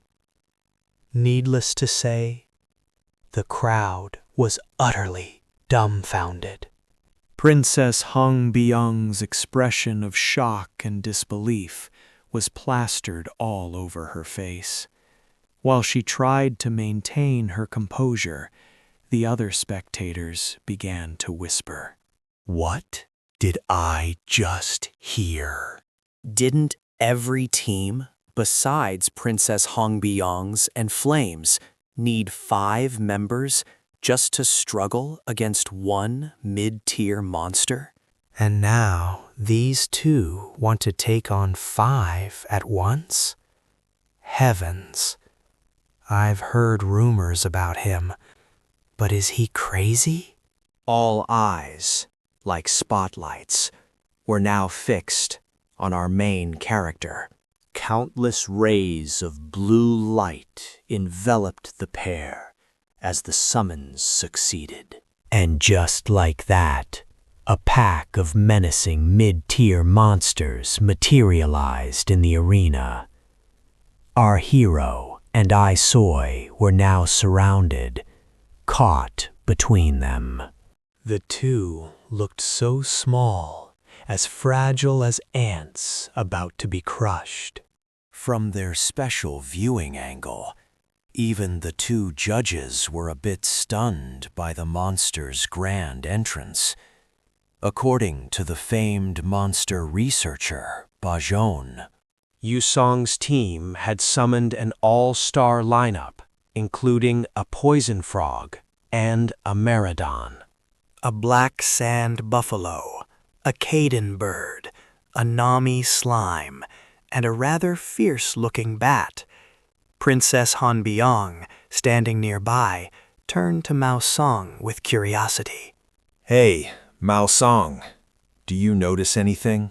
Caught off guard, Mao Song glanced at the princess, then back at the stage, a mysterious smile playing on his lips. Not really. I'm just curious what 𝐒𝐲𝐬 is planning. I'm also looking forward to his performance. As the pack of monsters entered, Instructor Lee, the game master, posed a loaded question. I just want to ask one thing. Who decided on this monster lineup? With a look of pure innocence, our hero 𝐒𝐲𝐬 replied, "That would be me, sir." hearing the player chose the team himself, Instructor Lee pressed the issue.